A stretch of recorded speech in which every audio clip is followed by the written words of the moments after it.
안녕하세요. 함께 기도하시겠습니다. 역사를 주관하시는 거룩하신 하나님, 이 시간 주의 은혜를 힘입어 하나님 말씀 앞에 나왔습니다. 우리 각 사람을 기억해 주시고 그 옛날 제자들을 가르치셨던 것처럼 우리 모두를 가르쳐 주시기를 주님께 간구합니다. 지혜와 총명을 더하심으로 하나님 말씀을 올바로 깨닫고 살아계신 하나님을 발견할 수 있도록 이 모든 시간을 주관하시고 다스려 주시기를 주님께 간구합니다. 말씀의 능력으로 무에서 유를 창조하시고 때로 죽은 자를 살리셨던 그 놀라운 일들을 기억하고 의지합니다. 성령의 감동 감화하심으로 이 시간 함께하여 주시고 살아계신 하나님의 영광을 나타내 주시옵소서. 우리의 연약함을 고백합니다. 오직 주의 은혜와 능력만을 사모하고 기다립니다. 두루 역사하시며 함께하여 주시옵소서. 고마우신 예수님 이름으로 기도합니다. 아멘. 네, 성경 잠언 4장 18절 말씀을 찾겠습니다. 구약 성경 잠언 4장 18절 19절 말씀을 찾겠습니다. 잠언 4장 18절 19절 제가 읽어드리겠습니다. 의인의 길은 돋는 햇볕 같아서 점점 빛나서 원만한 광명에 이르거니와 악인의 길은 어둠 같아서 그가 거쳐 넘어져도 그것이 무엇인지 깨닫지 못하느니라. 의인의 길 그리고 대조적인 악인의 길이 있습니다. 에덴 동산에도 먹으면 영생하는 생명나무가 있었고 그리고 먹으면 정령 죽으리라 했던 선악과가 있었습니다. 생명이 있고 사망이 있습니다. 축복이 있고 저주가 있으며 궁극적으로 천국이 있고 지옥이 있습니다. 한마디로 인생은 선택의 기회를 주신 것입니다. 예수님의 천국 비유를 살펴보면 모두 다 구별되는 두 가지 선택, 결과적인 두 가지 운명에 대한 이야기입니다. 예를 들면 좋은 물고기와 나쁜 물고기를 나누는 것과 같다라고 말씀하시기도 하셨고, 또 알곡은 곡간에 들이고 쭉정이는 꺼지지 않는 불에 태우리라. 알곡이 있고 쭉정이가 있습니다. 곡식이 있고 가라지가 있습니다. 천국은 그물을 바다에 치고 각종 물고기를 모으는 사람과 같으니 그물에 물고기가 가득하며 좋은 물고기는 그릇에 담고 나쁜 물고기는 내다 버리느니라. 좋은 물고기, 나쁜 물고기 두 가지 운명이 있다는 이야기입니다. 양과 염소를 나누듯이 의인과 악인을 구별할 거라고 말씀하십니다. 한마디로 결과적인 두 가지 운명이 우리를 기다리고 있고 현재는 그 영원한 운명을 결정할 수 있는 기회라는 것입니다. 그래서 인생은 선택이다 라고 말씀드릴 수 있습니다. 지금 읽은 본문도 두 가지 분명한 선택이 있음을 가르쳐 주십니다. 의인의 길이 있고 악인의 길이 있습니다. 우리가 오늘 말씀을 3일째 배우고 있는 것은 의인의 길로 들어서서 3일째 걸어온 것과 같은 것입니다. 특징이 있습니다. 의인의 길은 돋는 햇볕 같아서 점점 빛나서 원만한 광명에 이르거니와 라고 말씀하십니다. 의인의 길은 돋는 햇볕 같습니다. 처음에는 캄캄했는데 해가 돋으면서 어둠이 사라지고 해가 중천에 떠오르면 어둠이 완전히 없어져 버립니다. 의인의 길이 그와 같습니다. 성경을 배우면 의인의 길로 걷는 것과 같은 경험을 하게 됩니다. 점점 더 분명해지고 확실해진다는 것입니다. 반대로 악인의 길은 어둠 같습니다. 들어올 때 캄캄했는데 끝나고 나갈 때 보면 더 캄캄할 것입니다. 어둠도 짙어지는 성격이 있습니다. 하나님을 등지고 인생을 살면 악인의 길을 선택한 것이며 살아가면 살아갈수록 인생이 캄캄해집니다. 마침내 거쳐 넘어졌는데 자신의 삶이 어디서 잘못된 건지조차도 깨닫지 못하며 멸망하게 되는 것입니다. 악인의 일은 어둠과 같아서 그가 거쳐 넘어져도 그것이 무엇인지 깨닫지 못하느니라. 말씀을 배운다는 것은 의인의 길로 걸어가는 것과 같습니다. 점점 더 밝아지는 경험을 하게 될 것입니다. 자, 성경은 진리입니다. 하나님 말씀이기 때문에 그렇습니다. 말씀이라는 헬라어는 로고스라는 단어를 갖고 있고, 진리라는 헬라어는 알레세이아라는 단어를 갖고 있습니다. 진리라는 뜻은 참된 것이라는 뜻인데 무엇이 참일까? 바로 말씀, 로고스가 참되다는 것입니다. 하나님의 말씀은 진리이기 때문에 그 진리로서의 특징이 있습니다. 첫 번째는 사실성입니다. 성경을 배워보면 사실이구나 라는 진실성을 발견하게 됩니다. 배우면 배울수록 더욱더 확실해집니다. 처음부터 사실이었기 때문에 그렇습니다. 거짓말은 처음에 들으면 그럴듯하지만 알아보고 확인해 보면 거짓이 드러납니다. 요즘에 보이스피싱이 그러합니다. 잘 확인해 보면 거짓이라는 게 드러납니다. 처음부터 거짓이었기 때문에. 그러나 사실은, 진리는 혹 처음에 들을 때 편견과 선입관 때문에 잘 안 믿어질 수도 있지만 확인해 보는 과정 속에서 진실성, 사실성이 드러나게 돼 있습니다. 중요한 건 확인해 보려는 마음이며, 이와 같이 성경을 구체적으로 배우는 것은 확인하는 과정입니다. 사실성을 발견하게 되실 겁니다. 이 사람 마음에는 누구나 다 두 마리 개가 있다라고 이야기합니다. 여러분 마음속에도 있는 개입니다. 무슨 개냐면 편기은과 선입기은이 있습니다. 그런데 진리, 하나님의 말씀을 배우면 편견이 사라지고 선입견이 사라집니다. 그리고 성경이 하나님 말씀이라는 걸 발견하게 되는 것입니다. 배울수록 확실한 책, 성경입니다. 수천 년 동안 성경은 공격되었고 심지어 불태워졌고 수많은 사람들이 성경을 얼마나 많이 핍박했습니까?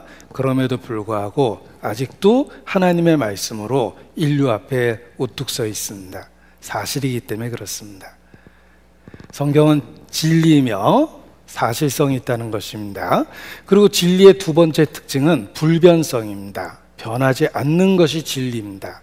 성경은 기록된 이후 변하지 않은 유일한 책입니다. 약간의 원어를 읽을 수 있는 지식을 갖고 박물관에 가서 오래된 성경 쪼가리들을 살펴보십시오. 놀랍게도 현재 내가 읽고 있는 성경과 똑같은 구절이 거기에 기록되어 있습니다. 하나님의 말씀이라고 주장했기 때문에 어느 누구도 그 말씀을 편집이나 수정 보완하려는 시도를 할 수가 없었습니다. 성경은 기록된 이후 변하지 않은 유일한 책입니다. 진리이기 때문에 불변성이 있다는 것입니다. 그리고 진리의 또 다른 특징은 보편성입니다. 어느 곳에서나 누구에게나 적용될 수 있는 보편성이 진리에 있다는 것입니다. 성경이 그렇습니다. 시대를 불문하고 나라와 민족과 언어와 문화적 차이에도 불구하고 모든 세대 모든 사람에게 감동과 공감을 주는 책, 보편성이 있는 책, 바로 성경입니다. 그래서 아프리카 가봐도 똑같은 성경을 읽고 그들의 삶이 변화되고, 미국에 가봐도 같은 성경을 읽고 삶이 변화되는 것입니다. 성경은 보편성이 있는 책입니다. 하나님의 말씀이기 때문에 진실성이 있다, 사실성이 있다, 불변성이 있다, 보편성이 있다, 이렇게 말씀드릴 수 있는 것입니다. 오늘도 의인의 길이 돋는 햇볕 같다라는 말씀처럼 성경을 배우면서 점점 더 확실한 사실을 발견하게 될 것입니다. 자, 어제 배웠던 말씀이 심판에 대한, 노아 홍수에 대한 충격적인 이야기를 배웠습니다. 이 노아 홍수에 대한 이야기를 배웠는데, 이 노아 홍수에 대한 사건은 사실 마지막 심판에 대한 경고입니다. 보십시오.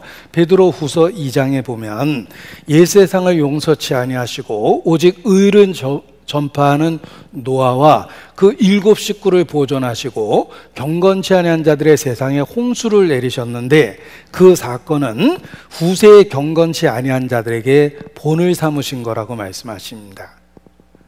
옛 세상을 홍수로 심판했다는 것은 마지막 때 모든 사람을 심판한다는 것에 대한 본이 되는 겁니다. 경고가 되는 것입니다. 교훈이 되는 것입니다. 노아 홍수가 사실이라면 마지막 우리 각 사람의 심판도 사실이다, 이렇게 말할 수 있습니다. 여기 보면 노아와 그 7 식구를 보존했다, 이렇게 표현되어 있습니다. 노아 홍수 때 살아남은 사람이 8명입니다. 노아와 7 식구. 재미난 건 전 세계 곳곳에 홍수에 관한 전설이 있습니다. 동일한 홍수에 관한 전설이 있고 8명이 살아남았다는 동일한 이야기들이 있습니다. 왜냐하면 그들 다 노아의 후손이기 때문에 조상 때부터 내려오던 기억을 갖고 있었던 것입니다. 예를 들면 러시아 말로 가족이라는 단어가, 패밀리라는 가족이라는 단어가 세미아입니다. 셈은 7이라는 뜻이고 야라는 말은 나라는 뜻입니다. 나와 7명, 노아와 7 식구, 같은 의미를 갖고 있습니다. 중국 한자도 마찬가지입니다. 중국 한문에도 똑같은 이야기가 담겨 있습니다. 그래서 배 선자를 보면 배 주자에 8팔에 입구수입니다. 배에서 8사람이 살아남았다. 바닷가 근처를 연해안이라고 그러는데 그 연자가 물 떠내려갈 연자입니다. 물수변에 8팔에 입구수입니다. 물에서 8사람이 떠내려 다녔다. 요거 넉사자 사방사자라고 이야기하는데 네 방향으로 8사람이 흩어졌다. 사방사자입니다. 할아버지 공 모두 공자는 8팔자 밑에 사람 인자의 변형체가 있다라고 이야기합니다. 8사람이 우리들의 조상이었다는 의미를 담고 있습니다. 한자에도 똑같은 이야기가 담겨 있습니다. 왜냐하면 그들도 노아의 후손이기 때문에 그렇습니다. 노아 홍수는 사실입니다. 전 세계 지층의 70% 이상이 퇴적층입니다. 홍수에 의해서 만들어지는 지층이 퇴적층인데 전 세계 70% 이상의 지층이 퇴적층이라는 것은 전 세계적인 홍수가 있었다는 강력한 증거가 됩니다. 노아 홍수는 사실입니다. 그런데 이 홍수가 사실이었다라는 이야기 자체가 우리와 관련이 있다는 것입니다. 결국은 우리 모두도 하나님의 심판을 받게 된다는 걸 역사로 경고하고 계시는 겁니다. 성경의 많은 부분은 역사로 기록됐습니다. 왜 하나님이 역사, 과거 일을 우리에게 구체적으로 말씀하셨을까? 역사를 통해서 보십시오. 교훈을 주신 겁니다. 역사를 통해서 교훈을 얻지 못하는 민족은 그 불행한 역사를 반복하게 된다라는 유명한 말처럼 역사는 오늘의 삶을 올바로 살 수 있는 교훈이 되는 것입니다. 무엇이든지 전에 기록된 것은 우리의 거울과 경계로 기록된 것이라 라고 말씀하십니다. 그래서 거울감, 경계, 계, 그래서 한자로 감계가 되게 하셨다라는 표현이 있는 것입니다. 또 그들이 겪었던 그 심판의 역사는 후세의 경건치 아니한 자들에게 본을 삼으신 것이다 라고 말씀하셨습니다. 성경은 심판의 역사며 역사를 중심으로 우리에게 말씀해 주신 이유는 모든 세대의 사람들에게 교훈하고 거울과 경계로 삼게 하고 본이 되게 하신 겁니다. 과거를 제대로 아는 사람만이 미래의 주인이 될 수 있다. 자, 이런 좋은 말 듣고 아무도 감동을 안 받는데 제가 지금 굉장히 좋은 말을 했습니다. 얼떨결에. 이런 말은 즉흥적으로 한 것이 아닙니다. 중국의 역사학자 사마천의 말을 그대로 인용을 한 겁니다. 과거를 제대로 아는 사람만이 미래의 주인이 됩니다. 왜냐하면 현재의 나의 삶은 과거가 만들었고 과거와 현재가 나의 미래를 결정하기 때문에 그렇습니다. 운명론적으로 어디서 뚝 떨어지는 게 아닙니다. 여러분의 현재의 삶이 미래를 결정합니다. 과거가 현재를 결정했듯이. 자, 공부 안 하는 그 학생들에게 충격요법을 줄 때가 있습니다. 자, 여러분들이 공부 안 하는 학생이라고 한번 가정해보고 그대로 한번 충격요법을 실시해 보겠습니다. 눈을 3초만 감아보는 겁니다. 자, 하나, 둘, 셋 됐습니다. 공부 안 하는 학생들에게 조석으로 시켜보십시오. 너는 방금 내 캄캄한 미래를 봤다. 이렇게. 네. 그런 식으로 현재를 보려면 미래가 캄캄해집니다. 과거가 현재를 만들고 현재가 미래를 결정한다. 하나님이 역사를 구체적으로 기록하신 것은 오늘의 결정을 올바로 해서 좋은 미래를 가지라는 뜻입니다. 그래서 교훈이 되고 거울과 경계가 되며 본이 되게 하셨다. 이렇게 말씀하시는 겁니다. 자, 이 관련된 말씀을 성경 찾아봤습니다. 여기 보세요. 로마서 15장 4절 무엇이든지 전에 기록한 바는 우리의 교훈을 위하여 기록된 것이니 우리로 하여금 인내로 또는 성경의 안위로 소망을 가지게 함이니라. 우리의 교훈을 위해서 기록됐고 또 고린도전서 10장 11절에 보면 저희에게 당한 이런 일이 거울이 되고 또한 말세를 만나 우리의 경계로 기록하였느니라. 거울과 경계로 기록되었다라고 말씀하셨고 지금 읽었던 본문이죠. 베드로서 2장 5절로 보면 노아 홍수와 소돔 고모라의 사건은 후세에 경건치 아니한 자들에게 본을 삼으신 사건이다 라고 말씀하십니다. 보십시오. 정리해 봤습니다. 마지막 때 온 세상에 심판이 있습니다. 우리 각 사람이 각각 하나님의 심판대 앞에 서게 됩니다. 그것을 역사를 통해 경고하셨는데 노아 시대의 심판 그리고 소돔 고모라의 심판을 통해서 모든 세대에 심판이 있다는 것을 경고하신 것입니다. 그래서 예수님 말씀인데 보십시오. 누가복음 17장에 보면 노아의 때에 된 것과 같이 인자의 때에도 그러하리라. 노아가 방주에 들어가던 날까지 사람들이 먹고 마시고 장가들고 시집가더니 홍수가 나서 저희를 다 멸하였으며 또 롯의 때와 같으리니 사람들이 먹고 마시고 사고 팔고 심고 집을 짓더니 롯이 소돔에서 나가던 날에 하늘로서 불과 유황이 비오듯 하여 저희를 멸하였느니라. 인자에 나타난 날에도 이러하리라. 자, 노아 시대의 심판, 롯의 때가 소돔 고모라가 심판받았던 그때입니다. 이 두 개의 사건은 마지막 인자에 나타나는 날, 마지막 심판에 대한 예표다 라고 말씀하십니다. 두 사건이 사실이라면 마지막 심판도 사실인데 보십시오. 사람들이 장가들고 먹고 마시고 장가들고 시집가다가 멸망했고 사람들이 먹고 마시고 사고 팔고 심고 집을 짓다가 멸망을 했답니다. 인자에 나타나는 날에도 이러하리라. 조금 이상하지 않습니까? 살인하고 간음하고 동성연애하고 도둑질하다가 멸망했다 이렇게 써 있으면 뭐 이해가 가는데 먹고 마시고 시집가고 장가가고 사고 팔고 심고 거두고 집을 짓고 그러다가 멸망했다 이렇게 말씀하십니다. 그게 무슨 죄입니까? 먹고 마시는 게 왜 죄가 됩니까? 시집가고 장가가는 게 무슨 죄입니까? 사고 파는 게 무슨 죄입니까? 심고 거두고 집 짓는 게 왜 죄입니까? 그런데 왜 이렇게 말씀하시죠? 아주 중요한 의미가 있습니다. 여러분 십계명을 보십시오. 사람에게 주신 계명 6개, 하나님과 관계된 계명 4개. 그래서 십계명이고 모세가 돌판을 양쪽으로 들었던 거예요.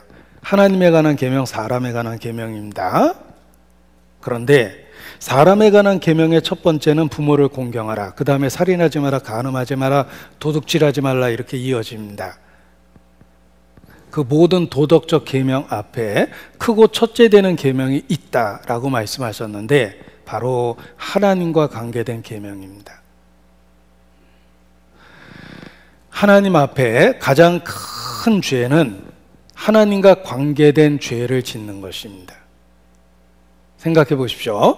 우리나라 형법으로도 마찬가지입니다. 대한민국 형법이 372조입니다. 대한민국 형법이 정하는 최고의 죄가 뭘까? 대한민국 형법이 정하는 최고의 죄가 무엇일까? 주간식이라서 많이 당황스러울 텐데 살인죄가 아닙니다. 살인죄가 아니고 적을 이롭게 하는 행동이 형법이 정하는 최고의 죄입니다. 옛날 말로 표현하면 훨씬 더 이해가 쉽습니다. 옛날에 왕이 다스리던 시절에 살인하면 큰 죄죠. 자기가 죽으면 돼요. 살인자가 죽으면 됩니다. 그런데 만약에 반역하면, 역모를 꾸미면 삼족을 멸했어요. 자기만 죽을 문제가 아니라 삼족이 멸하는 겁니다. 훨씬 더 큰 죄죠. 지금도 적을 이롭게 하는 행동은 대한민국 국민으로서 최고의 죄를 짓는 거예요. 하나님의 법이 그렇습니다. 도덕적인 죄보다 훨씬 더 큰 죄가 있는데 하나님과 상관없이 사는 죄, 그 죄가 가장 큰 죄입니다. 그저 먹고 마시고 시집가고 장가가고 사고팔고 심고 거두고 뭐 인생 뭐 있나, 그게 다지. 그렇게 살아가는 게 딱 심판받을 죄입니다. 노아 때 그러하다가 멸망했고 소돔 고모라 때 그러하다가 멸망했으며, 여러분의 오늘의 삶은 어떻습니까? 오늘 어떻게 사셨습니까? 먹고 마시고 시집가고 장가가고 사고 팔고 심고 거두고 그게 전부인 것처럼 매일 그렇게 살면 딱 심판받게끔 산 겁니다. 하나님 말씀하십니다. 내가 아비일진데 너희가 나를 공경함이 어디 있느냐? 내가 주인일진데 너희가 나를 두려워함이 어디 있느냐? 생각해 보십시오. 우리는 하나님께 감사하기는커녕 그 존재조차도 잘 모르고 삽니다. 그 죄가 안 되겠습니까? 만약에 내가 낳은 내 자식이 내가 하나님께 하듯 나에게 그렇게 행동했다면 그런 자식은 옛날에 포기했을 겁니다.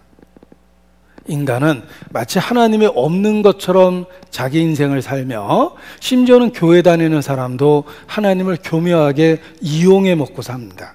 자기 힘들고 아쉬울 때나 신의 이름을 부르고, 평안할 때는 하나님이 없는 것처럼 하나님의 존재를 관념적으로 인정은 하는데 실제의 삶에서는 없는 것처럼 삽니다. 그게 바로 죄입니다. 그죠? 먹고 마시고 시집가고 장가가고 사고팔고 심고 거두고, 그게 인생의 전부인 것처럼 매일의 삶을 산다면 여러분은 틀림없이 심판을 받게 됩니다. 노아 때 그러했고 소돔 고모라 때 그러했던 것처럼 역사는 교훈이며 본이 되는 것입니다. 자, 심판이 있다라는 것을 확실하게 증거하기 위해서 노아 시대에 전 세계를 홍수로 쓸어버리셨습니다. 소돔 고모라 가장 음란했던 도시를 초자연적인 불로 태워버리셨습니다. 이 두 사건을 합치면 종말의 심판입니다. 합쳐보십시오. 온 세상을 마지막 때 불사르리라. 불로 심판합니다. 그것이 성경에서 말하는 마지막 심판이에요. 온 세상을 불사르시겠다고 말씀하십니다. 야, 이 세상을 불태우려면 휘발유 많이 필요하겠다 생각하실 텐데, 옛날 사람들은 화목을 생각했습니다. 세상을 태워버리려면 많은 화목이 필요하겠다라고 생각했는데, 요즘 과학자들은 세상을 불태운다고 생각하면 핵을 생각합니다. 그런데 성경에는 어떻게 불태운다고 말씀하셨을까? 놀랍게도 베드로후서 3장입니다. 찾겠습니다. 성경에는 어떻게 세상을 불태운다고 말씀하셨을까? 베드로후서 3장, 베드로후서 3장 12절입니다. 베드로후서 3장 12절.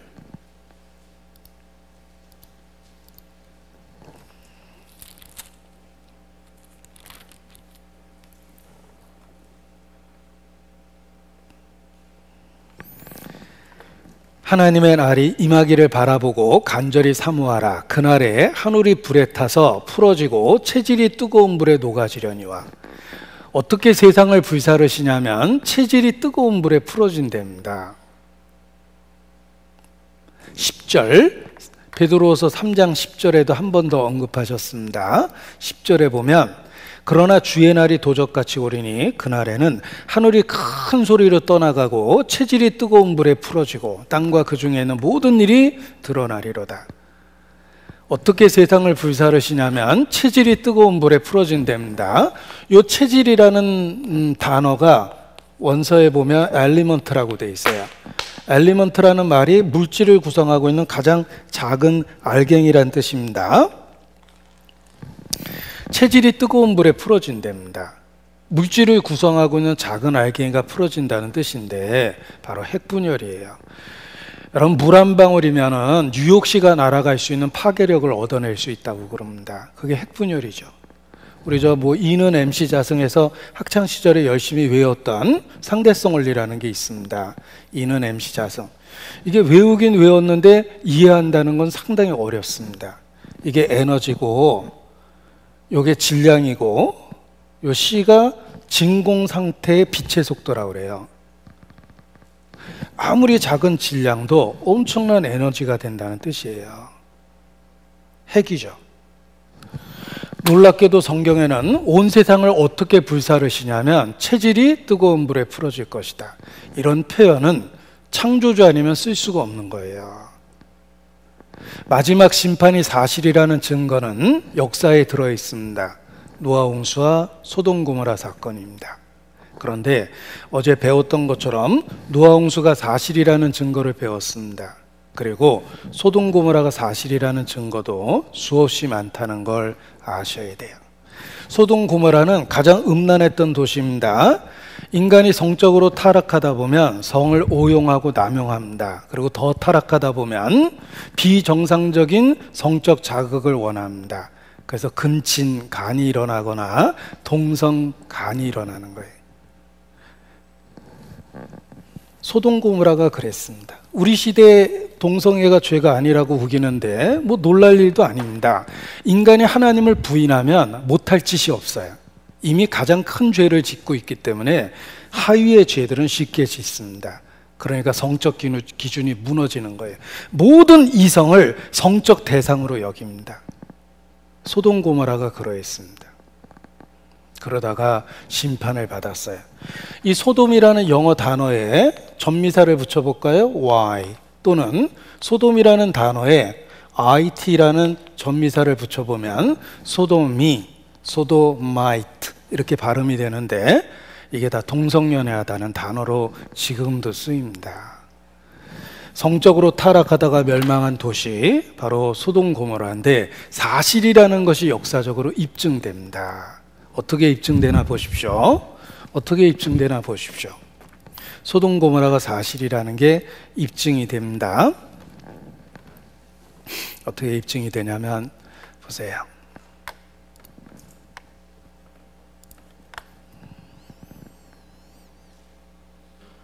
자, 성경에 소돔과 고모라 성을 멸망하기로 정하여 죄가 되게 하사 후세에 경건치 아니한 자들에게 본을 삼으셨다고 말씀하셨는데 창세기 19장에 보면 유황과 불을 비같이 하나님이 내리셨답니다. 초자연적인 유황과 불이 하늘로부터 내린 거예요. 빛처럼.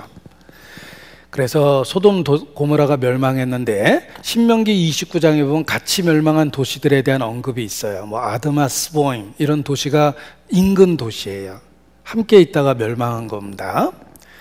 초자연적인 유황불이 하늘로부터 떨어졌습니다. 그래서 도시 하나가 불타 없어졌고 롯과 그의 가족은 하나님의 은혜로 도시로부터 빠져나왔지만 롯의 아내는 뒤처졌죠.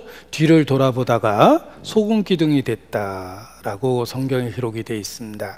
그런데 놀랍게도 소돔과 고모라성 찾았다. 고고학자들 현지 답사 시나이산 사회적 유적 발굴했고 성서의 신비 점차 모습 드러내고 있다. 소돔 고모라 사회 인근에 실제했다. 성경 기록 사실에 가깝다. 불에 탔다는 소돔 고모라성 흔적을 발견했고 소돔 고모라 정말이 있었다. 로마 대학 발굴 토판 문서에서 확인했으며 구약의 창세기의 도시의 이름과 일치하고 있다. 성경 속의 소돔과 고모라 사회 연안에 실제 있었다. 소돔 고모라 사해 부근에 실존했다. 고고학적으로 입증이 됩니다. 그리고 인근의 도시들, 성경에 있는 소돔 고모라 인근의 도시들이 있는데 뭐 스보임, 아드마 뭐 이런 도시들이 인근 도시고, 여기 조아라는 소알성이라고 일컬어지는 조아가 있습니다. 자, 소돔 고모라가 발견됐는데 불에 탄 도시가 그대로 발견된 겁니다. 이게 소돔 고모라 유적지예요. 그 유적지를 발굴했는데 지금은 관광지가 돼서 롯의 아내라고 써 있습니다. 여기가 이제 소돔 고모라 터고 관광지로 공개가 되어 있습니다. 여기에 가보면은 정말 신기한 게 있습니다. 이 소돔 고모라 유적지에 가보면 땅 속에 수백만 개의 유황 덩어리가 이렇게 박혀 있어요. 박혀 있다는 말은 중력에 의해서 하늘로부터 떨어졌다는 뜻이에요. 이 땅에 박힌 겁니다. 이런 유황 덩어리 수백만 개가 땅 속에 박혀 있는데 이 유황을 캐가지고 성분을 조사해 봤더니 지구상에 존재할 수 없는 98.4%의 유황, 순수한 유황이랍니다. 요걸 분석하고 조사해 봤더니 자연 속에서 발견되는 유황은 이렇게 약간 그 노란색이잖아요. 황색이잖아요. 그런데 소돔 고모라 유황은 흰색입니다. 요걸 불을 붙이면 불이 붙을 정도로 순도가 높대요. 실험실에서 분석해 봤더니 보통 유황은 롬빅 타입이라고 그래요. 볼케닉, 화산재에서 나오는 유황은 롬빅 타입인데 순도 40% 정도밖에 되지 않는 거랍니다. 그런데 그곳에서 발견되는 유황은 순도 98.4%예요. 이 S가 유황, sulfur, 유황이란 뜻입니다. 순도 98.4%의 유황 덩어리가 그곳에서 수백만 덩어리가 발견되고 있어요. 성경은 사실입니다. 영상 하나 보여드립니다. Everything that's mentioned in the Bible and the story of Sodom and Gomorrah in terms of natural resources and geology and terrain is still here. Hasn't changed very much. Critical element. 그는 성경 속의 초자연적 자원 중 하나로 등장하는 유황은 지금도 이곳의 천연 자원이라고 설명합니다. What do you think that is? I don't know. Some sort of chalk? That's almost pure sulfur. Sulfur. Pure sulfur. Very high quality. Tastes like sulfur. And it's throughout the walls here. It's throughout, not just throughout the walls, it's throughout this whole area. The whole area is full of this stuff. Hey, let's get a couple more of these babies. Okay. And I'll show you what happens to it.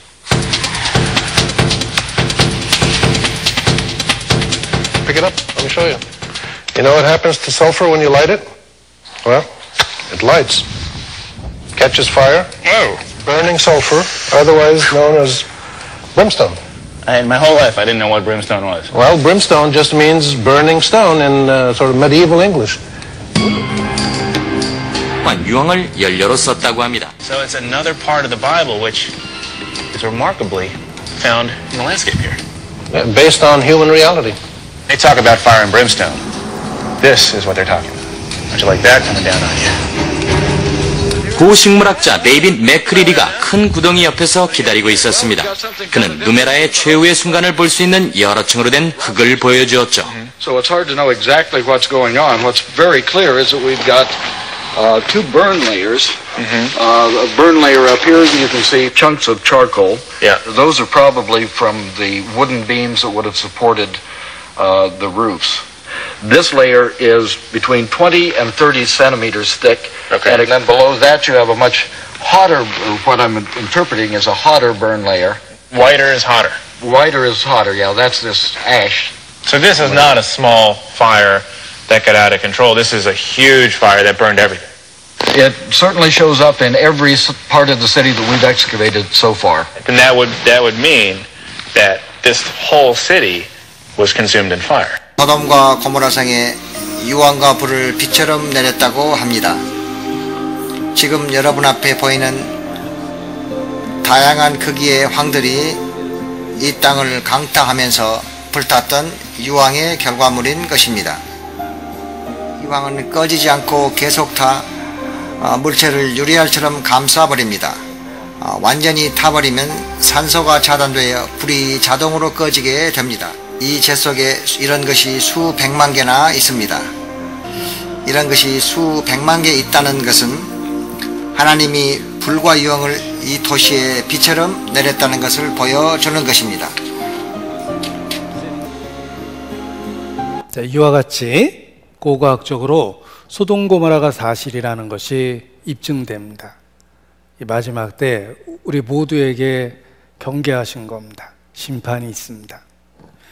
자, 노아 홍수, 소돔 고모라 사건은 대표적인 구약의 심판 사건이며 마지막 때 반드시 심판이 있다는 것을 경고하게 해서 주신 것입니다. 인자에 나타난 날에도 이와 같으리라.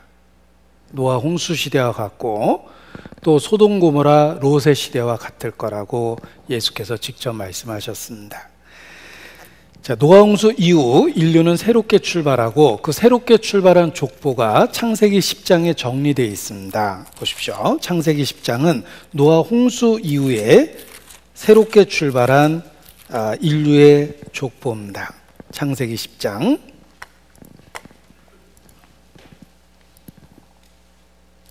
1절. 노아의 아들 이름이 기록되어 있죠. 셈과 함과 야벳의 후에는 이러하니라. 홍수 후에 그들이 아들들을 낳았으니 하고 족보가 기록되어 있는데 인내력을 갖고 다 세어보면 딱 70명입니다. 그래서 70을 열국 숫자라고 그러는 거예요. 이스라엘 민족이 이집트에 들어갔을 때 70명이 들어갔고 열국 숫자와 민족들을 분정하신 숫자와 이스라엘 숫자, 민족의 숫자를 같이 하셔서 통일성을 갖게 하신 거예요. 예수님이 누가복음 9장에 보면 12제자를 보내시고 누가복음 10장에 보면 70인의 제자를 또 보내십니다. 12제자는 택한 이스라엘에게 복음이 전파될 것, 그리고 70인의 제자는 온 세상에 복음이 전파될 것을 보여주신 거예요. 그래서 70을 열국 숫자라고 그러는데 이 창세기 10장에 있는 족보 숫자는 딱 70명입니다. 그래서 성경에는 신적 통일성이 있다 이렇게 말하는 거예요. 하나님만이 할 수 있는 일을 말씀하신 거예요. 노아 자손의 족보가 기록되어 있습니다. 32절 10장 32절. 이들은 노아 자손의 족속들이여 그 세계와 나라 대로라. 홍수 후에 이들에게서 땅의 열국 백성이 나뉘었더라. 이들에게서 바로 노아의 아들인 셈, 함, 야벳입니다. 그런데 이 셈, 함, 야벳이라는 이름이 사실 우리에게 굉장히 익숙하게 들립니다. 왜 익숙하게 들리냐면 역사에 나오기 때문에 그렇습니다. 역사에 어떻게 나오는지 설명을 하겠습니다. 보십시오. 세계사 교과서를 보여드릴 텐데 기억나시죠? 세계사 교과서입니다. 인류의 기원이라는 부분을 그대로 스캔했습니다. 이거 처음 보신 분들은 회개하셔야 돼요. 공부 안 한 겁니다. 지금이라도 회개하셔야 돼요.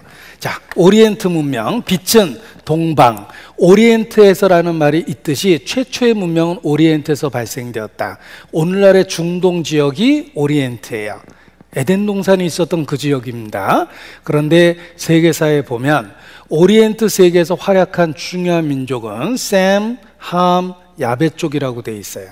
노아 아들들이죠. 그래서 셈족의 아무르인이 바벨론의 도읍을 정한 게 고대 바벨로니아 왕국이 됐고, 함족에 속하는 고대 이집트인들이 날강에 세운 도시국가가 이집트 문명을 이룬 겁니다. 셈, 함, 야벳. 성경에 나오는 이름이에요. 세계사 교과서에도 나옵니다. 성경은 실제 역사를 기록했다는 것입니다. 그래서 우리 민족의 역사도 추적해보면 셈족하고 연결이 돼요. 그걸 조금 이따 말씀을 드릴 텐데 보십시오. 창세기 11장 1절에 보면 이어지는 말씀입니다. 온 땅에 구음이 하나여 언어가 하나였더라. 이에 그들이 동방으로 옮기다가 보십시오. 중동에서 동쪽으로 쭉 옮기다 보면 넓은 평야가 나와요. 갑자기 수백 킬로미터 산이 없는 평야입니다. 거기를 시날이라고 그래요. 여기 나오죠? 시날 평지. 정말 평지예요. 보기 드문 평지입니다. 그 시나이 평지가 나오는데 초기 인류는 동쪽으로 이주했고 시날 평지에 정착했어요. 그래서 그곳에서 바벨탑을 세우게 됩니다. 이 바벨탑 사건이 성경에서 인류의 언어가 갈라진 사건이라고 되어 있습니다. 인간은 어떻게 언어를 갖게 된 것일까? 옛날에는 진화론적으로 점진적으로 발전됐다라는 생각을 했습니다. 그래서 원시 인류는 돌도끼 들고 털이 복실복실한 상태에서 괴성을 지르고 살았다. 그러다가 뭐 돌돌돌, 밥밥밥 이렇게 해서 서로 약속이 돼서 명사가 만들어지고 움직임을 정하는 동사가 만들어지고 꾸며주는 형용사가 만들어지면서 문법적 체계가 발달해서 언어가 생겼다라고 생각했는데 고대 언어를 연구해 보면 그러한 가설은 틀렸습니다. 왜냐하면 원시 부족일수록 아주 세련되고 완전한 언어를 갖고 있어요. 여러분, 짐승처럼 사는 원시 부족들이 괴성을 지르고 삽니까? 다큐멘터리 보면 완벽하고 세련된 문법적 구조를 갖고 있는 언어를 갖고 있는데 원시 부족일수록 언어가 복잡하고 어휘가 복잡화됩니다. 예를 들면 영어는 단순화돼서 밥 먹었냐라고 하면 have 동사 써가지고 물어볼 수밖에 없는데 원시 부족들은 똑같은 밥 먹는다라는 단어도 여러 가지로 복잡한 어휘를 갖고 있답니다. 우리나라도 마찬가지예요. 우리나라가 굉장히 어휘가 발달된 언어를 갖고 있거든요. 그래서 뭐 식사하셨어요? 저녁 드셨어요? 밥 먹으셨어요? 진지 잡수셨어요? 끼니는 때우셨나요? 예, 여러 가지로 물어볼 수 있죠. 예. 고대 언어는 더 복잡하다라는 거예요. 인간은 어떻게 설명해야 될지 모르겠지만 처음부터 완전한 언어를 갖고 있었답니다. 그래서 신의 선물이라 그래요. 동물은 아무리 지능이 발달해도 둘이 살비비고 앉아 있습니다.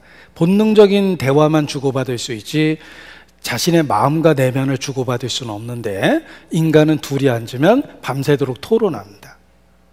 언어는 신이 준 선물이에요. 바벨탑 사건은 언어가 신으로부터 왔다는 걸 입증해 줍니다. 왜냐하면 하나님이 한 번의 언어를 갈라놓으셨거든요.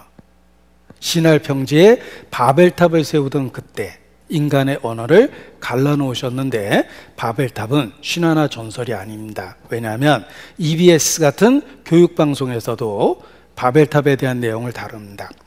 역사학자 헤로도토스는 그 당시에 바벨탑을 봤다라는 구체적인 기록을 남겼습니다. 가로 90m, 세로 90m, 높이 90m의 거대한 탑을 보았고 그리고 나선형의 계단을 가지고 있었다. 이렇게 구체적인 기록을 했습니다. 그런데 헤로도토스가 말한 그 바벨탑의 유적지를 이라크에서 그대로 찾아냈어요.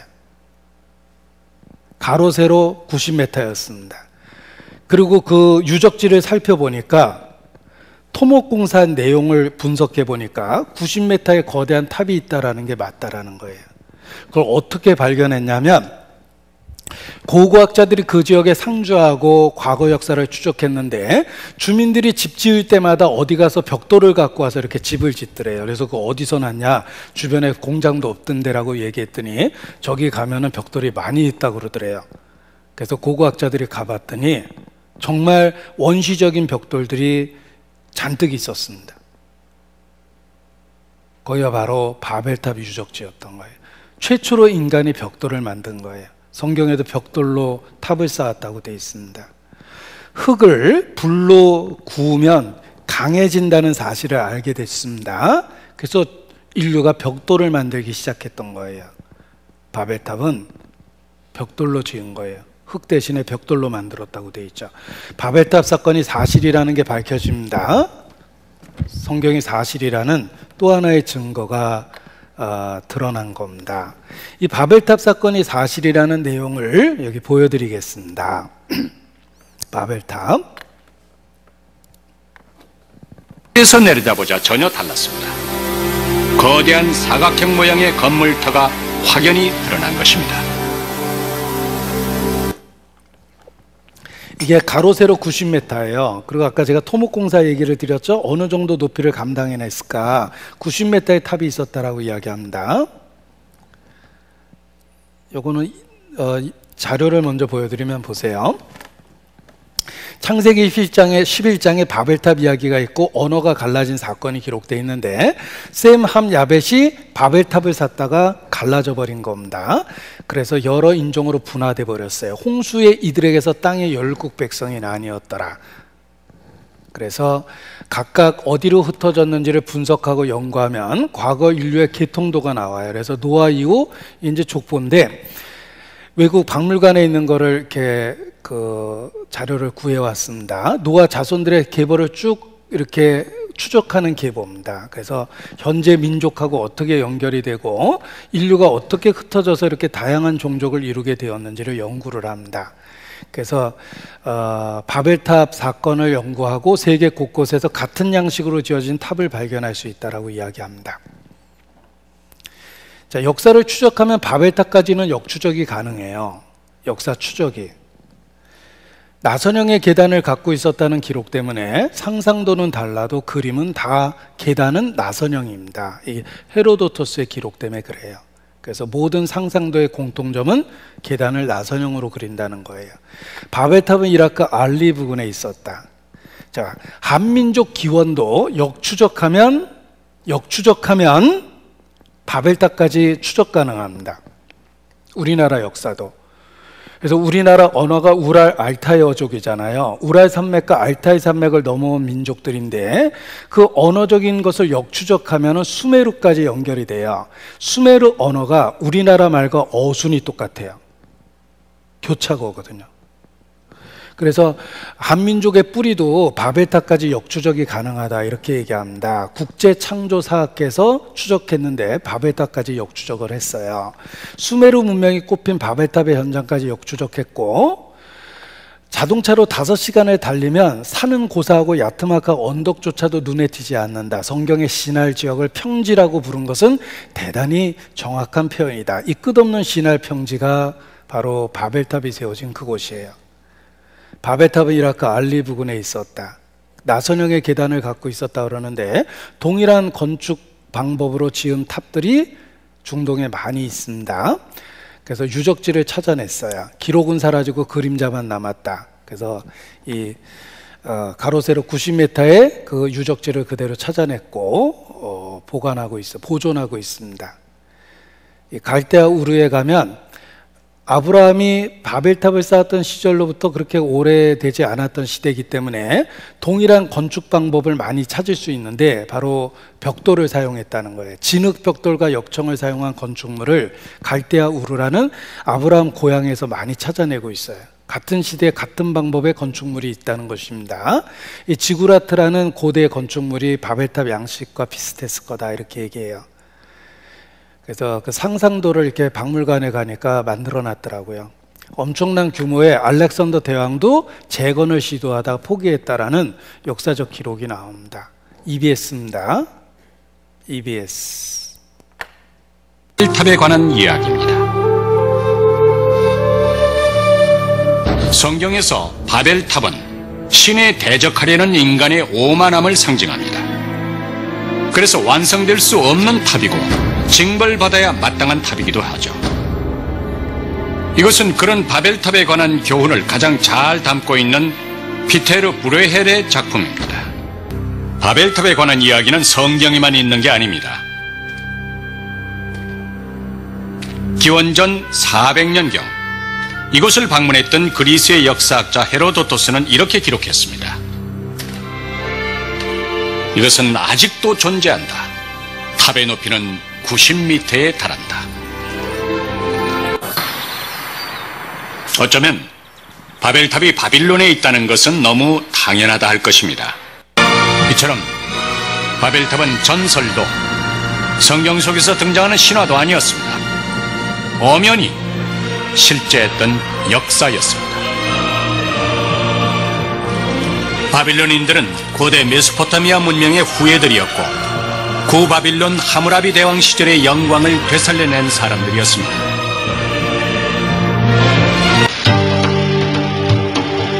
창세기 11장에 의하면 노아의 후손들은 이 아라랏 근방에 머물다가 동방으로 이동했다고 한다. 그리고 산이 전혀 없는 평지를 만나 거기에 정착을 했는데 바로 메소포타미아 시날 평지다. 창세기 11장은 노아의 후손들이 이 메소포타미아에서 흩어지지 않으려고 바벨탑을 쌓았는데 그 재료가 진흙으로 구운 벽돌과 역청이었다고 기록했다. 무너진 흙벽돌 사이에서 창세기의 기록을 증명하는 것들이 발견됐다. 오늘날 아스팔트의 재료가 되는 콜타르, 역청이었다. 이들은 창세기의 기록대로 진흙과 갈대, 역청으로 건축물의 재료를 삼은 것이다. 바벨탑의 사건은 초기 인류의 이동을 상징하는 가장 대표적인 기록인 것이다. 자, 이 바벨탑 사건이 사실이라는 걸 확인할 수 있고 우리나라 역사도 역추적하면 결국 바벨탑하고 연결돼서 수메르 문명하고 연결이 됩니다. 그래서 수메르 언어하고 가장 비슷한 언어는 한국어라고 이렇게 학자들은 말합니다. 그래서 우리나라 역사도 그렇게 오래됐다는 뜻인데 관련된 자료를 한번 보여드리겠습니다. 우리나라 민족을 성경에서 어떻게 추적할까라고 이야기했을 때 이에 그들이 동방으로 옮기다가 시날 평지를 만났다고 돼 있는데 초기 인류의 이동은 동쪽으로 이주됐고 동쪽으로 이주한 민족이 누구냐면 벨렉의 아들 아우의 이름 욕단이에요. 그 에벨이라는 사람이 셈의 자손인데 두 아들을 낳았는데 벨렉과 욕단인데 이 욕단의 후손들이 동쪽으로 이주했다고 기록되어 있습니다. 초기 동쪽으로 이주한 계통은 욕단 자손이에요. 그래서 창세기 10장 30절에 보면 그들이 거하는 곳은 메사에서부터 스발로 가는 길의 동편산이었더라라고 했을 때 이 지역을 분석해 보면 동쪽으로 최초로 이주한 민족이 욕단 자손이다 이렇게 이야기합니다. 그 욕단은 셈의 후손이에요. 그래서 성경에는 셈의 하나님이라고 그랬는데 우리 민족도 처음부터 하나님을 섬겼던 민족이다 이렇게 얘기합니다. 그 근거가 있습니다. 자, 수메르인과 한국인을 어떻게 연결시킬 수 있냐면 대영 백과 사전에는 수메르인의 교차어가 한국어와 같다고 기록하고 있다. 수메르어와 한국어는 뜻과 의미 일치하는 단어가 아주 많다. 수메르인들은 머리털이 검고 곧으며 후두가 평평하며 태음력을 사용하였고 한국어와 어순이 비슷하다. 그래서 우리나라 역사도 역추적하면 수메르하고 연결돼서 같은 언어권으로 들어간다 이런 뜻이에요. 그리고 당군의 연대가 BC 2333년이라고 하는 이유는 당군의 건국 연대는 기원전 2334년이다. 고려시대 이승유의 제왕 웅기의 기록을 통해서 처음으로 사용된 연도입니다. 당군의 건국 연대가 중국 한족의 시조인 요 임금의 건국 연대와 동일한 무진년으로 여긴 것에서 유래된다. 이는 성경의 욕단의 연대와 비슷하다. 욕단이 이주했던 연대가 바로 그 시대예요. 그래서 우리나라 초기 건국 시기하고 욕단의 이동 시기가 너무나 똑같다. 같은 언어권을 갖고 있었다. 이런 뜻입니다. 그래서 하느님은 고대 한국인의 제천신앙에서 유래된 사상이다. 원래 한알님, 한은 문법적으로 관형사며 알은 신의 이름, 창조주의 이름이며 님은 존칭 명사다. 그래서 한알님, 한알님, 한울님, 하느님 이러한 변형을 거쳐온 것이다. 우리나라는 하나님을 믿는 공동체로서 우리라는 그 말을 특별히 강조하고 있는 민족이에요. 우리나라 사람이 우리라는 말을 잘 사용하잖아요. 심지어는 우리 아내, 우리 아들 뭐 이렇게 표현하잖아요.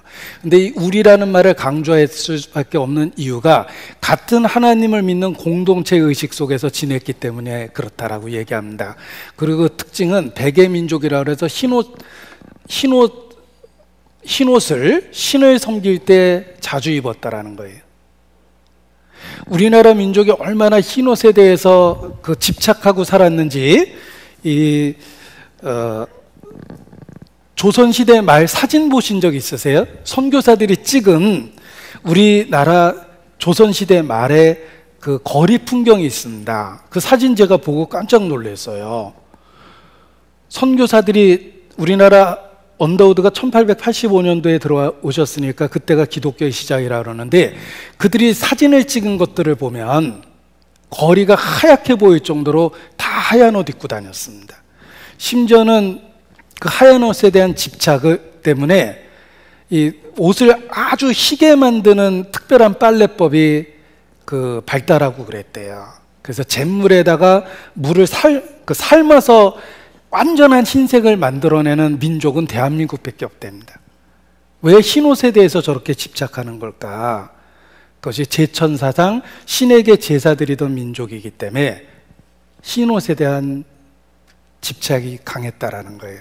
그래서 우리 민족은 전통적으로 창조주를 믿었던 신앙을 갖고 있으며 고대 수메르하고 연결되는 제천 신앙을 갖고 있었다, 이런 뜻입니다. 그래서 이웃 중국은 우리하고 민족 계통이 전혀 달라요. 그래서 흰옷을 죽은 옷이라고 생각하고 검은 옷을 즐겨 입었다. 중국은 전통적으로 용을 좋아하는, 용을 성경에는 악한 것에 비유하거든요. 그런데 중국은 흰옷을 죽은 옷이라고 생각해서 싫어하고 검은 옷을 즐겨 입었다. 우리하고 반대죠. 그리고 용을 숭배하고 그랬습니다. 그러나 한국인은 고대로부터 백의, 흰옷을 숭상하고 즐겨 착용했다. 잿물에 담가도 펄펄 끓여 순전한 흰색을 내게 하는 빨래법은 대한민국에만 있는 독특한 빨래법이고, 늙은이나 젊은이나 남자 여자나 다 흰색을 입는 현상은 세계 어디에도 없다라고 선교사들의 기록에 그대로 나와요. 또 고조선의 8조 금법은 10계명과 너무나 똑같습니다. 심지어는 앞에 있는 두 가지 계명은 10계명하고 그냥 똑같아요. 너희는 오직 한 분이신 하느님을 정성을 다해 순수하게 섬기라. 마음으로 능히 하늘을 공경하고 백성을 가까이 하라. 이게 고조선의 8조 금법의 첫 번째와 두 번째인데 10계명과 똑같잖아요. 같은 창조주를 섬긴 계통이다, 이렇게 얘기합니다. 그리고 우리나라는 고인돌의 나라예요. 전 세계 고인돌의 70% 이상이 우리나라에 있다. 우리나라는 고인돌 왕국이다. 한반도 전역에 총 4만 기 이상이 분포되어 있는데 우리 조상들은 하느님을 경배하기 위해 가는 곳마다 제단을 축조했다. 이 고인돌을 무덤이라고 생각했던 것은 잘못된 이론이라고 그럽니다. 고인돌이라는 게 땅에다가 기둥 2개를 세우고 상판을 얹은 거예요. 이게 제물을 올려놓는 제단입니다. 그래서 여기서 뼈가 발견됐기 때문에 무덤이라고 사람들이 이야기했는데 실제로는 제사를 지냈던 흔적들이라는 거예요. 그래서 보이시자가 제단의 모양에서 유래됐다라고 이야기합니다. 신을 나타내는 보이시자가, 이게 보이시자거든요. 제단의 모습에서 유래된 거다. 신을 나타내는 보이시자와 같을 자자를 쓰면 신과 같은 형상으로 지음을 받은 게 우리들의 조상이거든요. 이게 조상조자입니다.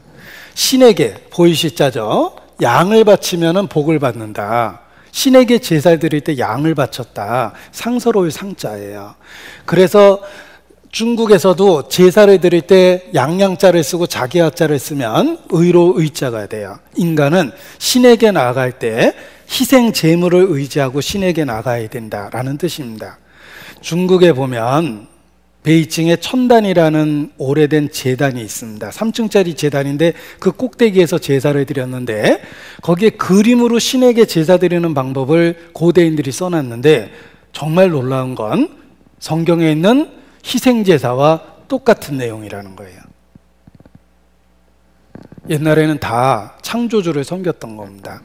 그래서 희생자를 보면, 희생제사라고 얘기할 때 희생이자를 보면 소우자를 쓰고 양양자를 쓰죠. 그리고 흠이 없다라는 글자를 써요. 흠 없는 소와 양을 찌르다, 이게 성경에서 말하는 희생제사예요. 한자 속에는 제의에 대한 내용이 그대로 있다라는 겁니다. 그래서 우리나라도 처음부터 그 제의를 중요시 여겼던 민족이기 때문에 신에게 나갈 때 입었던 흰옷을 즐겨 입고 하나님에 대한 사상이 있는 것이다. 그래서 우리 민족의 역사도 이렇게 수메르하고 연결시켜서 설명을 해봅니다. 보십시오. 또 있습니다. 자, 무궁화의 유래도 그렇습니다. 무궁화를 영어로 The Rose of Sharon이라고 그래요. 샤론의 꽃이에요. 성경에 나오는. 성경의 샤론의 꽃은 무궁화이다. 무궁화의 학명은 시리아에서 온 꽃이라는 내용의 히스비스쿠스 시리아쿠스 이렇게 써있죠. 중앙아시아의 무궁화 분포 지역은 욕단족 속의 이동 경로와 일치한다. 무궁화는 태양과 함께 피고 오후가 되면 시든다. 밝고 환한 빛을 사랑하는 꽃이 무궁화며 우리 민족의 꽃이다. 그래서 우리 민족이 언제부터 무궁화를 그렇게 좋아하고 했을까? 다른 나라는 그런 나라가 없거든요. 그래서 성경에 있는 샤론의 꽃이라고 표현된 게 무궁화인데 우리 민족은 처음부터 창조주를 섬겼던 민족이다. 그래서 하느님 사상이 있다, 이렇게 얘기합니다. 아리랑에 대한 유래도 마찬가지입니다. 아리랑이 어디서 나온 말입니까? 어떤 분은 아라리가 나 때문에 뭐, 그렇게 얘기합니다. 아라리가 낫네 그러잖아요. 그런데 아리랑은 원래 알이라는 말과 이랑이라는 말의 합성어인데 알은 신에 대한 이름이며 유일하신 창조주 이름이다. 그래서 메알이라는 말이 메알, 산의 신이라는 뜻이라는 거예요. 거기서 메알이라는 말이 나왔고, 아라랏도 원래 알아랏이에요. 하나님의 산이라는 뜻이고, 아르메니아의 원래 발음이 알메니아거든요. 여기도 신에 대한 이름이 들어있고, 왜냐하면 아르메니아가 노아 자손들이 내려온 곳이거든요. 그리고 우리나라가 우랄 알타이어 산맥을 거쳐서 어족을 그렇게 분석하는데, 우랄도 울알, 하나님이라는 말이 들어있고, 알타이의 알도 하나님이라는 뜻이에요. 그래서 우리나라는 처음부터 하나님과 뛸래야 뛸 수 없는 관계를 갖고 있다. 이랑이라는 말은 토씨로서 함께라는 뜻이다. 갑돌이랑, 갑순이랑, 이랑이라고 그러잖아요. with, 함께라는 뜻이다. 따라서 아리랑은 하나님과 함께라는 뜻이며, 하나님을 섬겼던 제천 사상이 있었기 때문에 다른 민족을 이유 없이 침략한 적이 없다라고 얘기합니다. 하나님이 금하셨기 때문에. 그래서 우리나라 역사를 보면 타국을 의도적으로 침략한 역사가 없답니다. 먼저 쳐들어간 적이 없대요. 그래서 우리나라 역사도 역추적해보면 결국은 바벨탑까지 연결되고, 바벨탑 지역에 있는 수메르 문명하고 연결되고, 그리고 초기 노아의 후손들 중에 동쪽으로 이주했던 욕단의 후손의 계통이다, 이렇게 얘기합니다. 이렇게 이야기를 듣다 보니까 갑자기 막 자부심이 생기고 그러죠. 메이드 인 코리아라는 갑자기 자부심이 느껴지지 않습니까? 긍지를 갖고 하나님 믿어야 됩니다. 우리 민족은 전통적으로 하나님을 믿었던 민족이기 때문에 말씀을 들으면 공감될 수밖에 없어요. 그래서 그 얼이라는 말도 그 하나님이라는 알이라는 말에서 유래됐고, 그게 중동에선 엘이라는 그 다른 발음으로 불려졌던 거다, 이렇게 얘기합니다. 얼이 있다 그러잖아요. 그게 하나님을 나타내는 알이라는 말에서 유래됐다라고 언어학자들도 얘기합니다. 그래서 우리 민족의 유래도 이렇게 바벨탑하고 연결해서 생각해 볼 수 있다는 것입니다. 성경이 어디 멀리 떨어진 신화를 이야기하는 것이 아니라 바로 이전 일을 이야기해 주고 있는 것입니다. 창조주입니다. 이전 일에 어떠한 것도 너에게 고하리라. 하나님만이 구체적으로 우리의 과거를 말씀해 주십니다. 그리고 이제 창세기 12장을 보겠습니다. 선민의 역사가 시작됩니다. 창세기 12장. 창세기 12장 보십시오.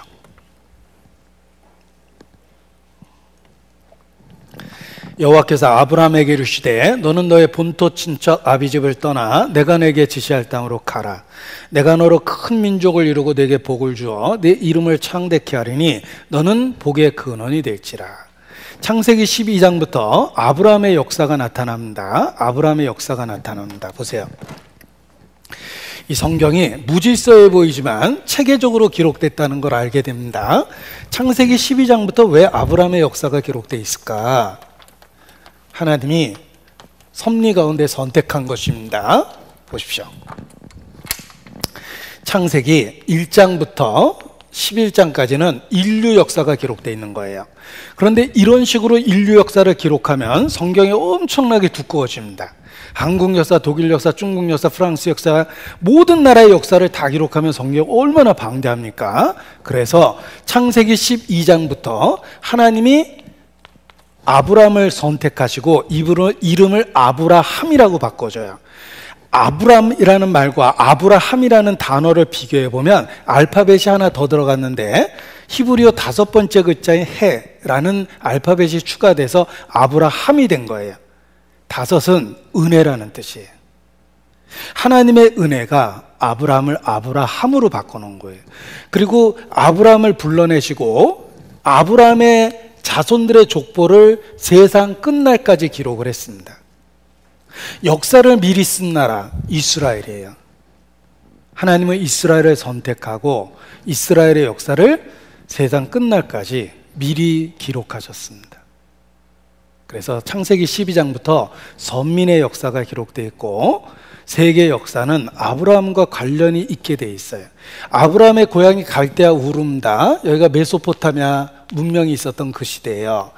아브라함이 자손들을 데리고 나왔다가 이집트로 들어가게 되죠. 그래서 이집트 문명이 발전되고 이집트에서 있다가 400여 년 만에 탈출했습니다. 그래서 이집트에서 400여 년 만에 탈출해서 초대 왕이 사울, 두 번째 왕이 다윗, 세 번째 왕이 솔로몬이 돼요. 이게 통일 왕적 시대의 세 왕의 이름이에요. 사울, 다윗, 솔로몬. SDS는 서도석의 약자가 아닙니다.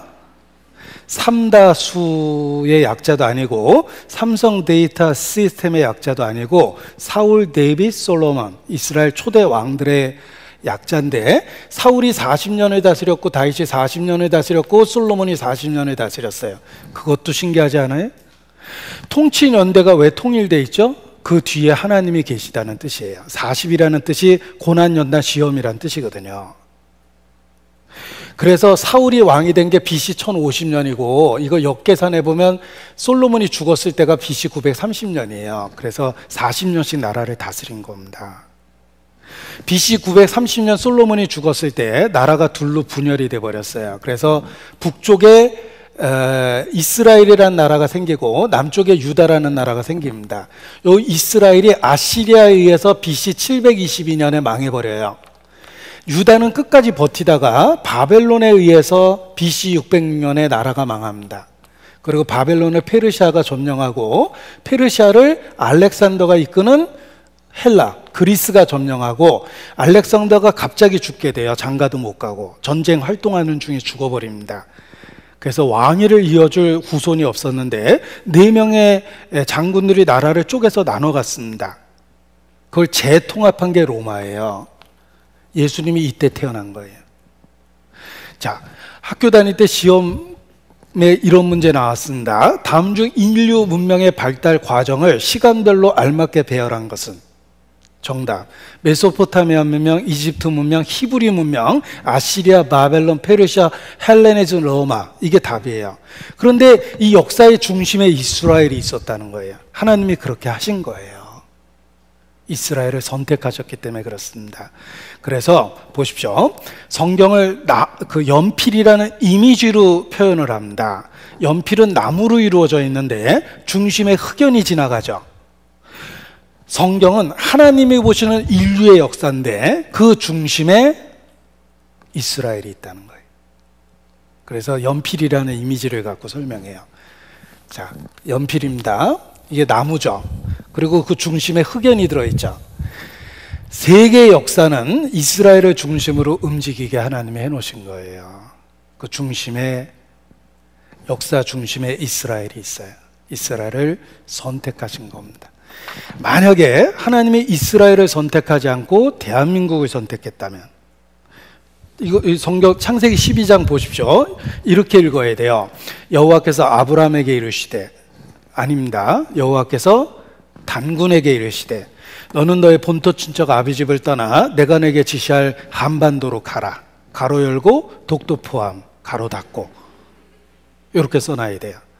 그런데 대한민국을 선택한 게 아니라 이스라엘을 선택했기 때문에 아브라함을 부르시고 적각꿀이 흐르는 가나안 땅 팔레스타인을 그들에게 준 겁니다.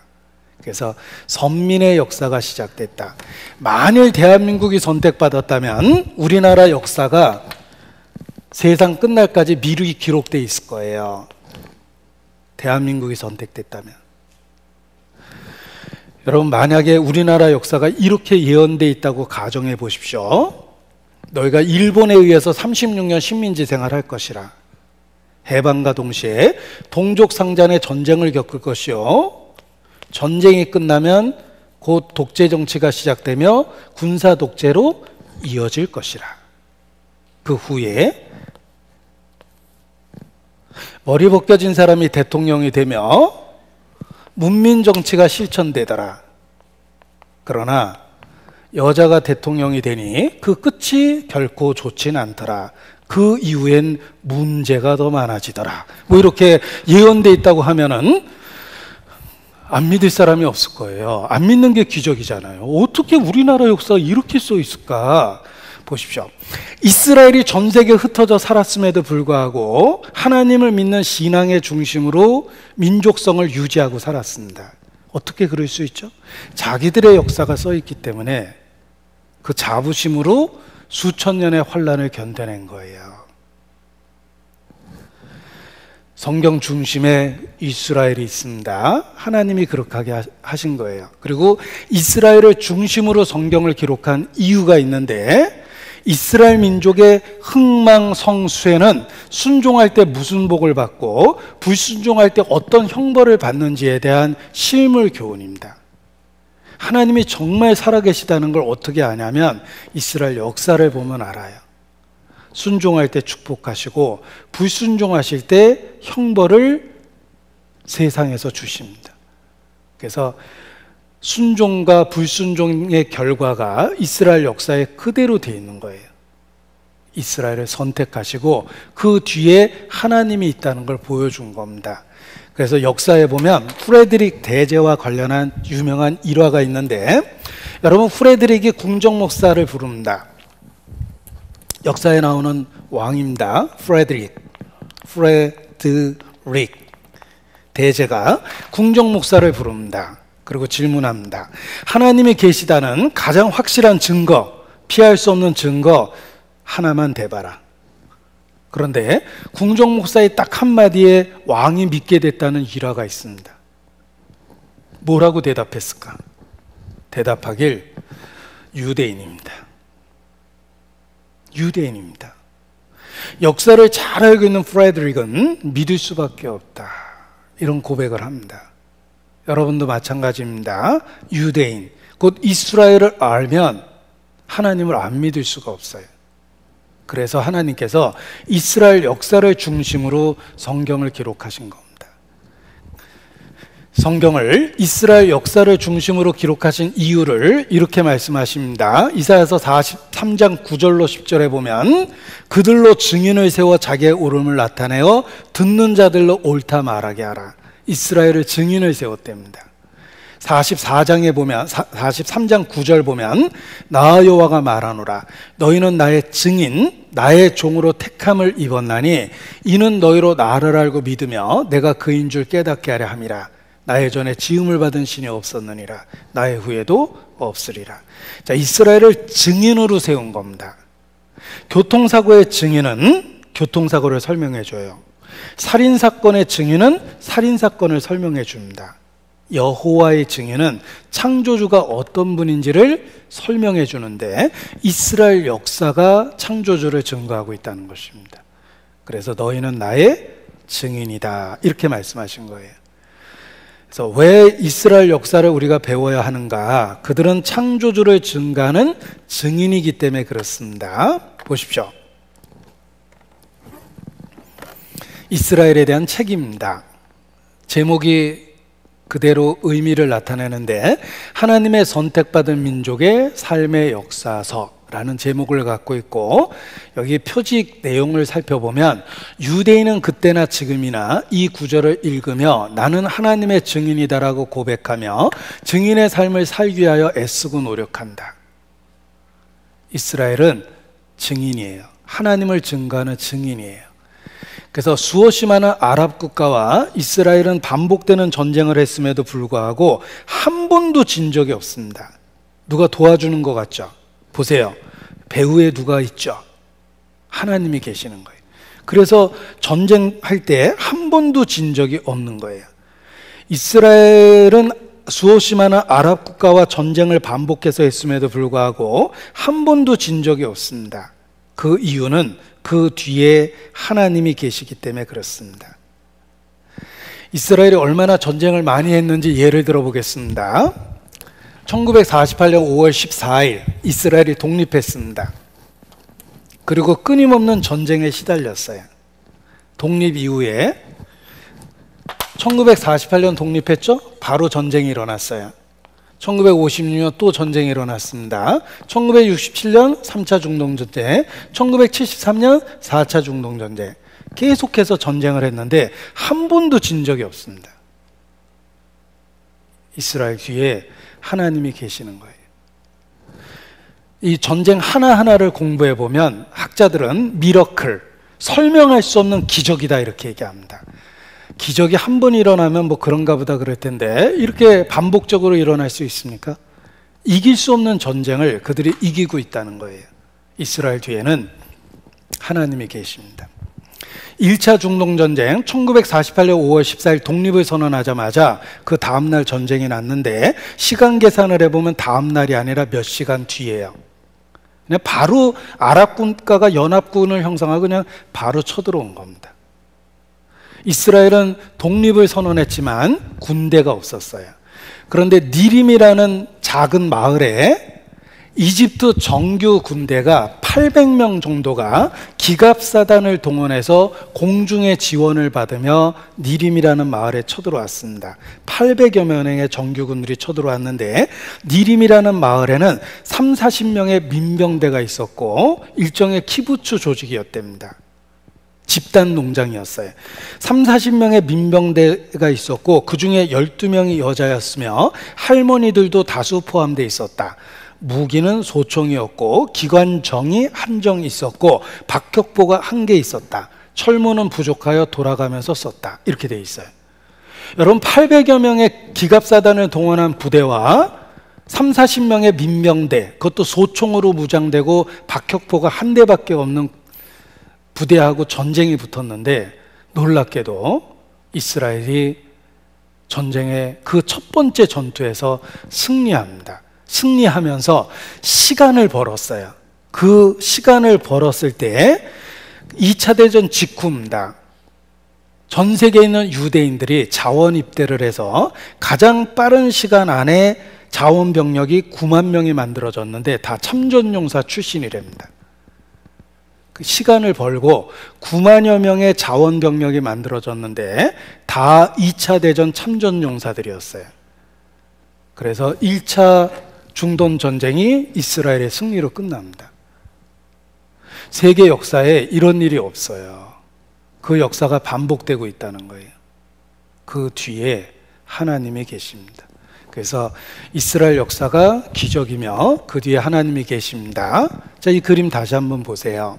많은 아랍 국가와 전쟁을 반복적으로 하고 있는데 하나님이 정말 도와주고 계십니다. 자, 이스라엘이 어떤 의미가 있을까? 학자가 정리한 겁니다. Keepers of the Scripture, 성경의 보존자다. God entrusted his entire revelation. 그는 그의 모든 계시의 말씀을 유대인에게 맡겼고 그 결과 이스라엘을 통해서 세상은 큰 선물을 받았다. 이스라엘을 통해서 받게 된 큰 선물, a great gift, 성경이에요. 하나님은 이스라엘을 통해서 우리에게 성경을 주셨어요. 이스라엘 민족은 Jewish people penned the Bible, 성경을 기록했다. Preserve the Bible, 성경을 보존했다. Prove the Bible, 성경을 입증한다. 유대인은 성경을 기록했고 입증했고 보존한다. 그래서 유대인의 존재와 성경의 존재는 하나님의 존재를 입증하며 그의 말씀의 영원한 영향력을 입증한다. 하나님의 인도 아래 유대인은 성경을 기록하고 보존했고 입증했다. Thank you, Israel. 고맙다, 이스라엘이야. 우리도 그렇게 고백해야 됩니다. 이스라엘 덕분에 성경을 갖게 된 거예요.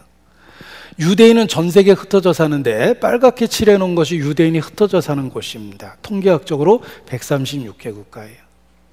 그런데 대한민국에는 유대인이 없죠. 왜 없을까요? 자, 외정시대만 해도 유대인들이 집단 마을을 형성하고 살았답니다. 그런데 우리나라 사람들이 그 단일민족이라는 환상적 교육 때문에 외국인에 대해서 그렇게 배타적이래요. 우리는 외국 사람이 한국 국적을 가진 게 잘 이해가 안 갑니다. 가끔 그 외국 분들이 그 한국으로 귀화하시잖아요. 저도 한국 사람 됐어요. 저 주민등록증 나왔어요. 막 그러는데 에이, 외국 사람이 왜 그래? 그러죠? 예. 우리는 다른 민족이 한국 사람이라는 걸 정서적으로 잘 못 받아들인대요. 그런데 실제적으로 아주 외지인에 대해서 배타적이랍니다. 우리 저 제3국가의 외국인들한테 한국 사람들 대하는 거 보세요. 거의 반말하잖아요.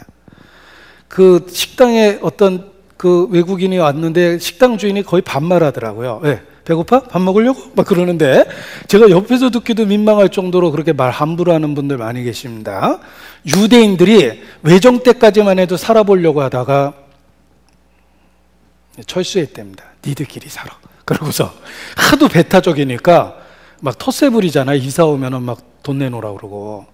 유대인이 그냥 다 집단 이주해 버렸답니다. 그래서 중국 교포, 화교가 제대로 정착하지 못한 나라, 대한민국이에요. 우리나라가 그 정권이 불안한 바람에 화교 재산을 많이 축냈거든요. 화교가 제대로 정착하지 못해서 차이나타운이 제대로 형성되지 않은 나라가 대한민국입니다. 명동의 차이나타운 흐지부지 됐고 인천에 있는 차이나타운은 규모가 아주 작아요. 근데 화교뿐만 아니라 유대인들이 정착해 보려다가 포기한 나라라고 그렇게 돼 있어요. 자, 아무튼 유대인들은 우리나라를 제외한 130여 개 국가에 흩어져 삽니다. 하나님의 섭리입니다. 보세요.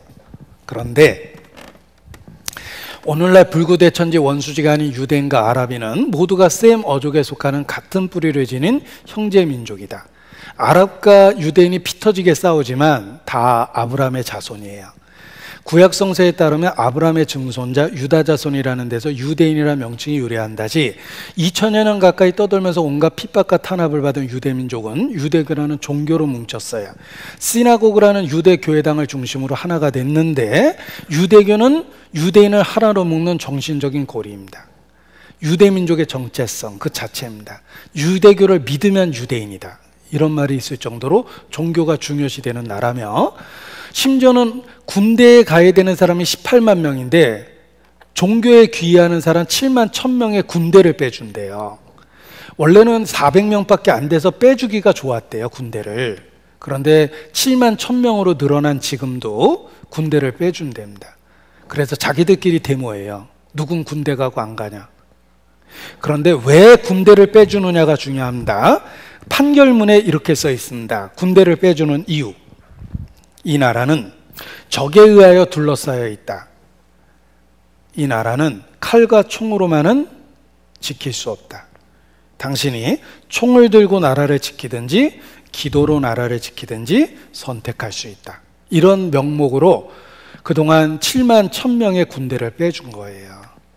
종교에 귀하는 오소독스들, 극단적 종교인들을 군대를 빼준 겁니다. 그 정도로 종교가 중요시 여겨지는 나라라는 거예요. 자, 이스라엘은 특별합니다. 유대교를 믿으면 유대인이란 말이 있을 정도로 종교가 중심이 돼 있어요. 그 중심에 여호와의 증인이라는 성경적 의미가 있다는 거 아셔야 됩니다. 이스라엘은 증인입니다. 하나님이 직접 택하신 것입니다. 그래서 그들을 증인으로 택하시고 그들에게 특별한 선물을 주셨습니다. 성경에 유대인에게 준 선물이 몇 가지 있는데 여기 정리해 보면 첫 번째는 무슨 선물을 주면 좋을까요? 뭐니 해도 머니가 필요하겠죠. 돈 버는 재주를 주셨어요. 재물 모으는 능을 주리라. 하나님이 주신 겁니다. 자, 제가 생각해 봤습니다. 제가 열심히 돈을 벌면 얼마나 벌 수 있을까? 제 생각에 한 10억은 벌 수 있을 것 같아요. 그런데 1000억을 벌려면 이건 노력해서 벌 돈이 아니에요. 원래 큰 부자는 한울이 내야 된다고 그러잖아요. 천석군과 만석군은 한울이 낸다고 그러는데 내가 노력하면 내 자식들하고 먹고 살게끔 10억은 벌 것 같아요. 그런데 1000억을 벌려면 노력해서 벌 돈이 아니에요. 한울이 도와야 돼요. 이스라엘의 재력이 그와 같다는 거예요. 돈 버는 재주를 주셨어요. 그 다음에 너희를 모든 민족 위에 뛰어나게 할 것이라. 너희가 머리는 되고 되도 꼬리는 되지 아니하리라. 우수성을 약속해 주셨어요. 그리고 너희 한 사람이 1000명을 당할 것이라. 전쟁할 때 도와주겠다고 하나님이 약속하셨어요. 이스라엘은 한 번도 진 적이 없어요. 그런데 이스라엘 역사를 살펴보면 이 말이 사실이라는 걸 금방 알 수 있어요. 정말 재물 모으는 능을 주셨고 모든 민족 위에 뛰어나게 하셨고 전쟁할 때 하나님은 함께 계셨어요.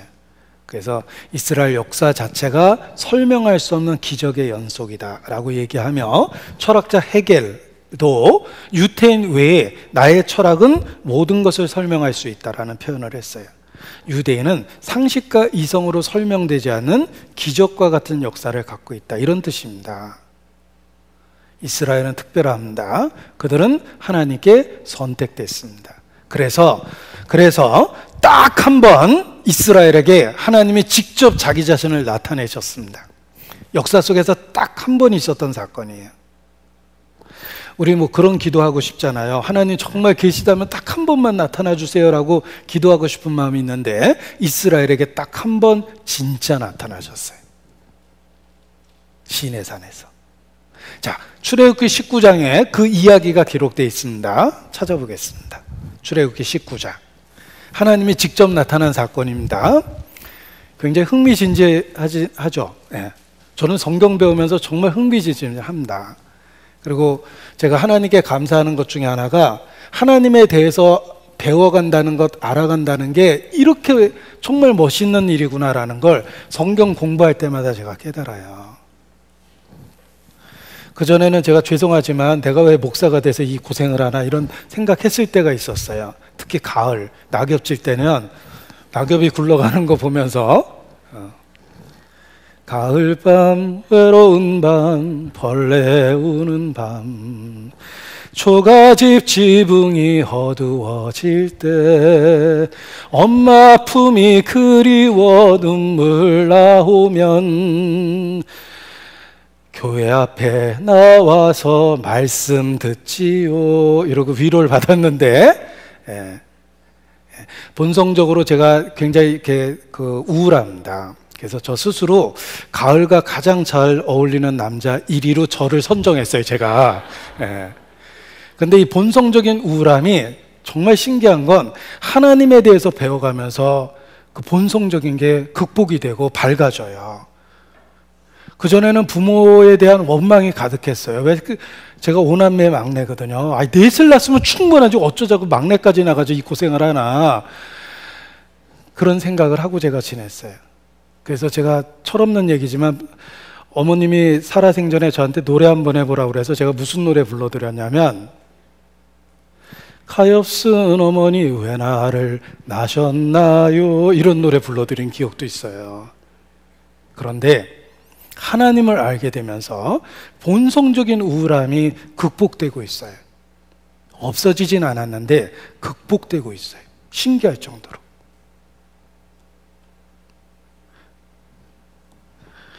그래서 여러분도 마찬가지예요. 정말 관심을 갖고, 제가 첫날 말씀드린 것처럼 사실을 받아들이려는 마음만 갖고 들으면 절대로 부정할 수 없습니다.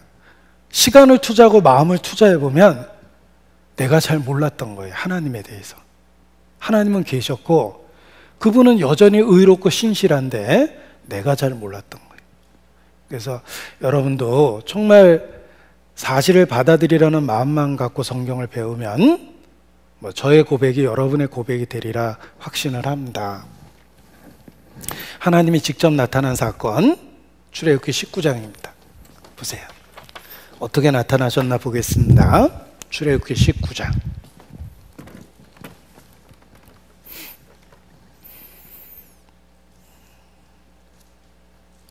11절. 간신히 찾아놨더니 화면에 보여드린다고 화내지 마세요. 직접 찾은 보람이 있습니다. 11절. 예비하여 제3일을 기다리게 하라. 이는 제3일에 나 여호와가 온 백성의 목전에 시내산에 강림할 것이니. 3일 뒤에 나타나신다고 말씀하신 건 하나님을 만날 준비하라는 기회를 주신 거예요. 자, 왕이 이 자리에 나타나는데 터덜터덜 걸어서 나타나진 않습니다. 상감마만 합시오 막 소리를 칩니다. 왜? 왕을 만날 몸과 마음을 준비하라는 뜻이에요. 하나님은 3일 뒤에 나타나겠다 예고하셨어요. 그리고 정말 나타나셨습니다. 16절에 보면 제3일 아침에 우레와 번개와 빽빽한 구름이 산 위에 있고 나팔 소리가 심히 크니 진중 모든 백성이 다 떨더라. 시내산의 연기가 자욱하니 여호와께서 불 가운데 거기 강림하심이라. 그 연기가 옹기정 연기같이 떠오르고 온 산이 크게 진동하며. 자, 하나님이 어떻게 나타나셨는지 보십시오. 우레와 번개와 천둥과 지진과 불 가운데서 나타났어요. 한마디로 굉장히 무시무시하게 나타난 거예요. 왜 하나님이 이렇게 무섭게 나타났을까? 그림을 준비해 봤습니다. 온 산에 화염이 충천합니다. 우레와 번개와 천둥과 지진이 나고 있어요. 얼마나 무서웠겠어요. 여기 영상 하나 보여드립니다.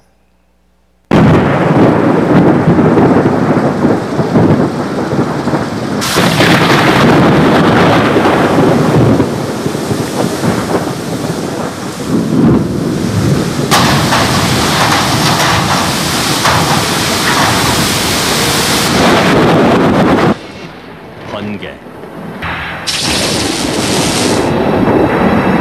아, 세상에. 갑작스럽고 치명적이며 공포를 안겨줍니다.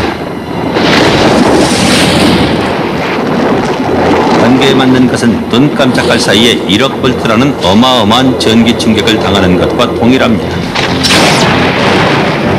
대폭풍은 자, 우레와 번개와 천둥과 지진 속에 나타난 하나님, 정말 공포스러웠을 겁니다.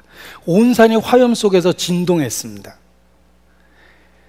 원래 학자들은 진도 8.0 이상의 대형 지진이 일어나면 대부분의 사람들은 정신적 발작이 일어난대요. 인간은 실제로 그렇게 강하지 않습니다. 내가 꽤 강한 것처럼 보이지만 핏덩어리가 자라서 어른이 된 거예요. 그 핏덩어리가 원래 우리 모습입니다. 인간은 절대로 강하지 않습니다. 벼락만 쳐도 소스라치게 놀라는 게 사람인데 하나님 앞에 선다는 게 얼마나 두렵고 무섭겠어요. 그런데 그 하나님이 우레와 번개와 천둥과 지진과 불 속에서 나타난 거예요. 너무너무 두렵고 무섭게 나타난 거예요. 왜 그렇게 하나님이 무섭게 나타났을까? 하나님은 빛이시라. 그에게는 어둠이 조금도 없으시니라. 내가 거룩하니 너희도 거룩하라. 의롭고 거룩하다는 걸 하나님이 선포한 겁니다. 이렇게 무시무시하게 나타난 하나님의 모습은 인간의 죄를 미워하고 혐오한다는 뜻이에요. 죄를 어둠에 비유하거든요. 빛과 어둠은 공존할 수 없는 것처럼 하나님이 의롭고 거룩하다는 걸 가르쳐 주려고 그렇게 나타난 겁니다. 헐리우드 10개라는 영화가 있는데 가장 잘 만들어진 영화라고 영화 역사에도 기록됩니다. 그런데 그 중에 하나가 하나님이 나타나는 이 장면을 10개라는 영화에서 묘사한 거예요. 찰턴 헤스턴이 모세 역할을 했죠. 그리고 하나님 목소리를 듣게 되는데 그 목소리는 감독의 목소리라고 알려져 있어요. 이 감독이 여러 성우를 갖다가 녹음했는데 마음에 안 들어서 결국은 자기가 직접 했다, 뭐 이렇게 이야기를 하는데, 그 10개라는 영화의 한 부분을 한번 보여드리겠습니다. 여기 있습니다. 잠깐만 보여드릴게요. 자, 이게 10개라는 영화에 하나님이 나타나는 장면이에요. 저작권 문제 때문에 제가 오래 못 보여드립니다. 그런데 왜 이렇게 무시무시하게 나타났냐면 하나님의 거룩함을 보여주고 있다는 거예요. 그래서 신명기 4장에 보면 너희가 가까이 나와서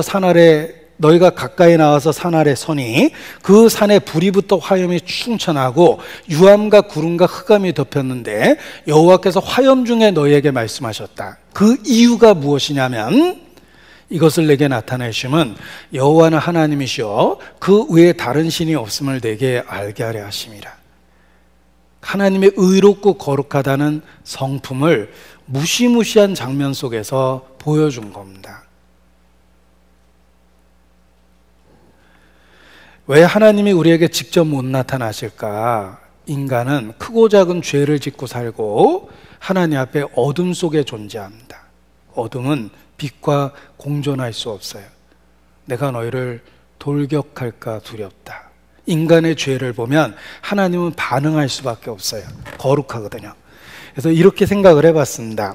자, 우리의 죄를 화약으로 비유를 해보죠. 우리는 여러 가지 죄를 짓고 인생을 살아갑니다. 미움, 시기, 질투, 분노, 탐식, 탐욕, 탐색이라는 죄가 가득한데 그 죄를 화약으로 표현해 보면 우리는 온통 화약으로 만들어진 존재와 같은데 하나님은 얼마나 의롭고 거룩한지 그 거룩함을 불로 표현했습니다. 여러분, 뜨거운 열기가 있는 불에 화약으로 만든 물건을 갖다 놓으면 그 자리에서 빵 하고 터져버릴 겁니다. 인간은 죄를 갖고 하나님 앞에 절대 설 수가 없는 거예요. 그런데 뜨거운 불을 제가 화면으로 보여주면 여기다 화약 갖다 놔도 되죠. 화면이라는 간접적인 방법이 화약이 있는 곳에서도 볼 수가 있는 거예요. 하나님이 성경이라는 간접적인 방법으로 나타날 수밖에 없는 이유는 하나님은 빛이시며 의롭고 거룩하고 소멸하는 불이십니다. 소멸하는 불이라는 말이 영어로 destroying fire, consuming fire 이렇게 번역합니다. 죄를 보면 그냥 터뜨려 버리는 거예요. 그래서 시내산에서 나타났던 하나님의 모습은 하나님이 거룩하다라는 걸 온 인류에게 가르쳐 준 겁니다. 그래서 화염 중에 나타나신 거예요. 자, 그런데 이 시내산에서 하나님이 나타나셨던 사건이 사실이라는 걸 입증할 수 있습니다. 고고학적으로. 어떻게 입증하나 보세요.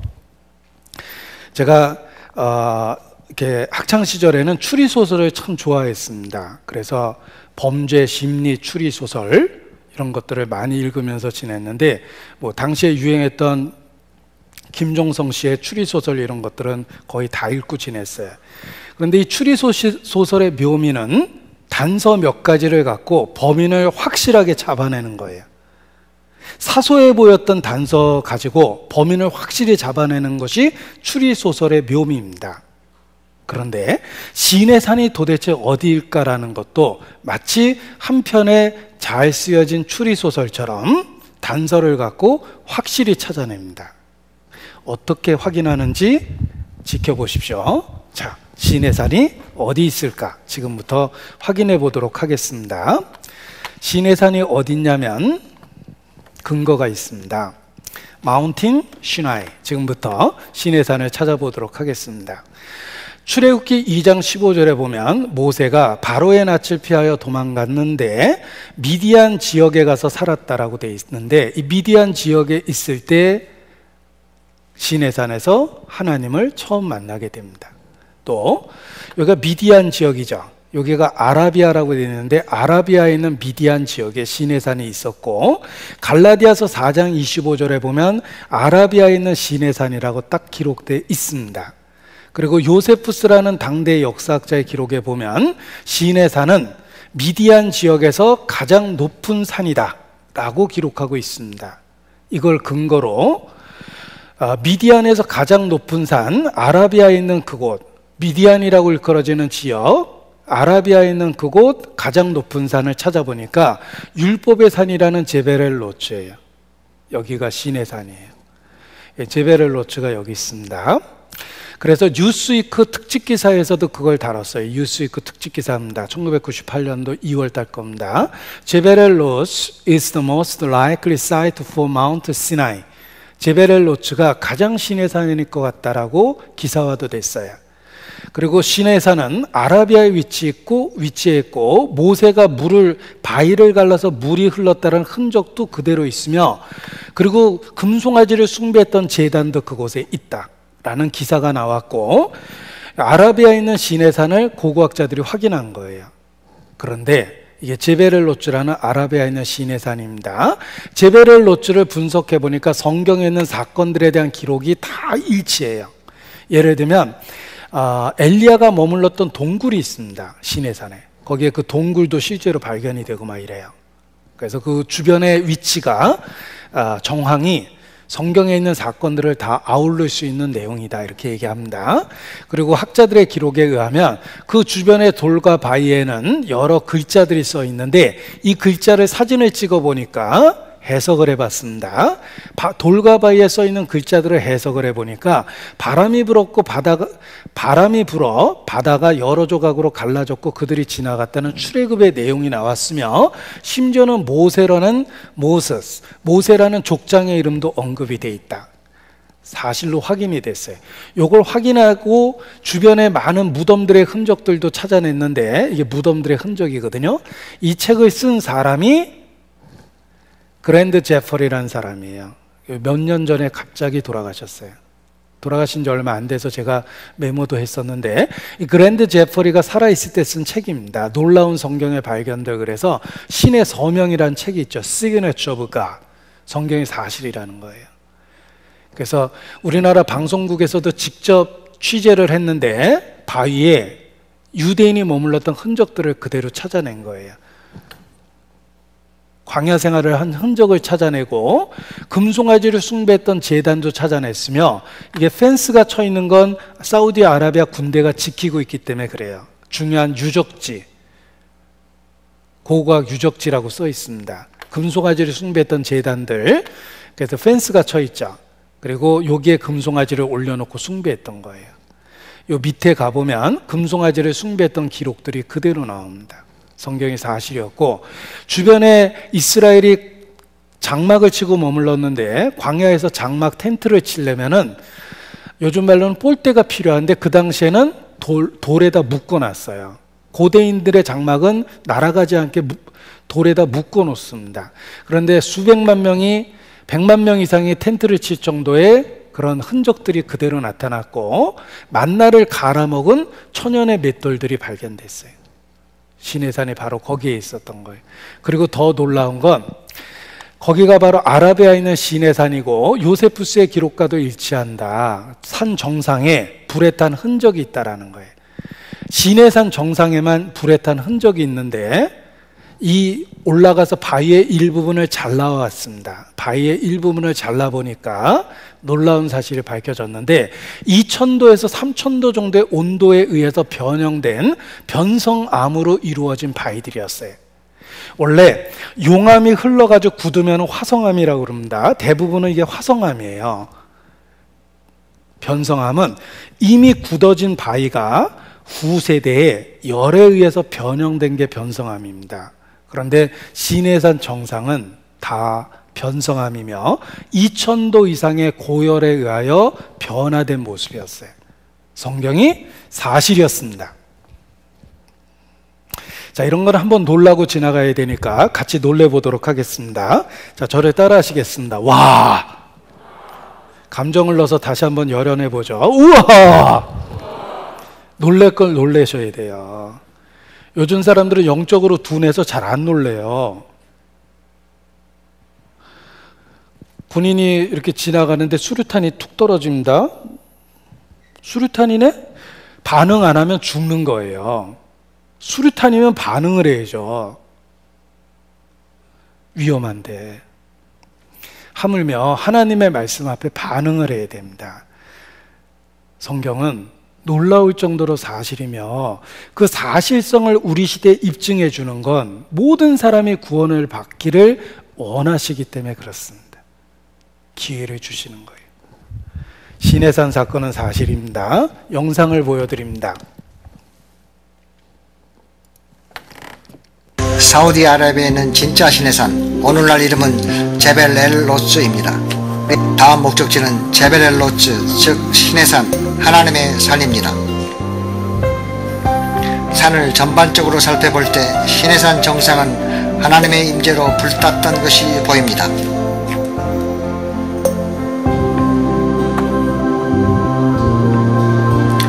시내산 꼭대기가 새까맣게 된 것은 불이 난 흔적입니다. 정상 우편에 엘리야 동굴이 있습니다.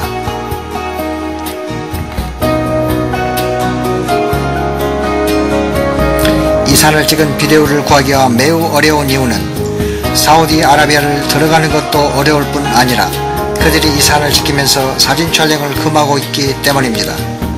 산 아래쪽 근처에 경비병 집과 울타리가 있어 많은 유물이 나오는 것을 둘러치고 있습니다. 이것으로 진짜 시내산이 이곳이란 한 증거가 되는 것입니다.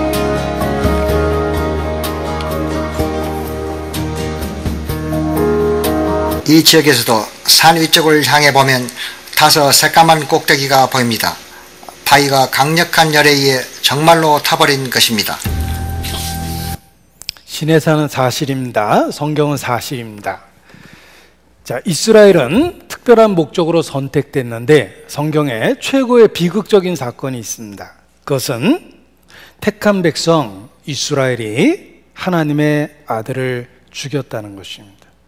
누가 예수를 죽였는가? 놀랍게도 하나님의 백성 이스라엘이 하나님의 아들을 죽였습니다. 주인의 사랑을 받는 강아지가 주인이 외출한 사이에 10대 독자를 물어 죽였다. 그보다 더 끔찍한 건 이스라엘이 하나님의 아들을 죽였다는 것입니다. 자, 유대인이 제일 싫어하는 성경을 보여드리겠습니다. 유대인이 제일 싫어하는 성경 구절입니다. 여러분, 유대인의 영향력은 막강하기 때문에 유대인들을 공개적으로 비난하는 건 자살행위라고 그래요. 조심하셔야 돼요. 일본의 한 오래된 그 주간지가 유대인을 비난하는 기사를 실었는데 바로 폐간당했답니다. 부도나고. 유대인의 영향력이 얼마나 막강한지 보여주는 예예요. 수십 년 된 잡지사를 한 번에 폐간시킬 정도로 엄청난 영향력이 있다, 이렇게 얘기합니다. 자, 유대인이 제일 싫어하는 구절을 제가 지금 찾으려고 하니까 상당히 망설여집니다. 유대인은 안 계시죠? 우리 몰래 찾겠습니다. 데살로니가 전서 2장. 유대인 몰래 찾아보죠. 15절 16절. 예. 화면에도 찾아놨습니다. 자, 유대인이 제일 싫어하는 성경입니다. 유대인은 주 예수와 선지자들을 죽이고 우리를 쫓아내고 하나님을 기쁘시게 아니하고 모든 사람에게 대적이 되어 우리가 이방인에게 말하여 구원 얻게 함을 저희가 금하여 자기 죄를 항상 채우매 노하심이 끝까지 저에게 임하였느니라. 유대인, 그들이 주 예수와 선지자를 죽였습니다. 누가 예수를 죽였냐면 바로 하나님의 백성 유대인이 죽였고, 지금도 유대인은 예수 믿는 걸 아주 싫어합니다. 얼마나 싫어하는지 보여드리겠습니다.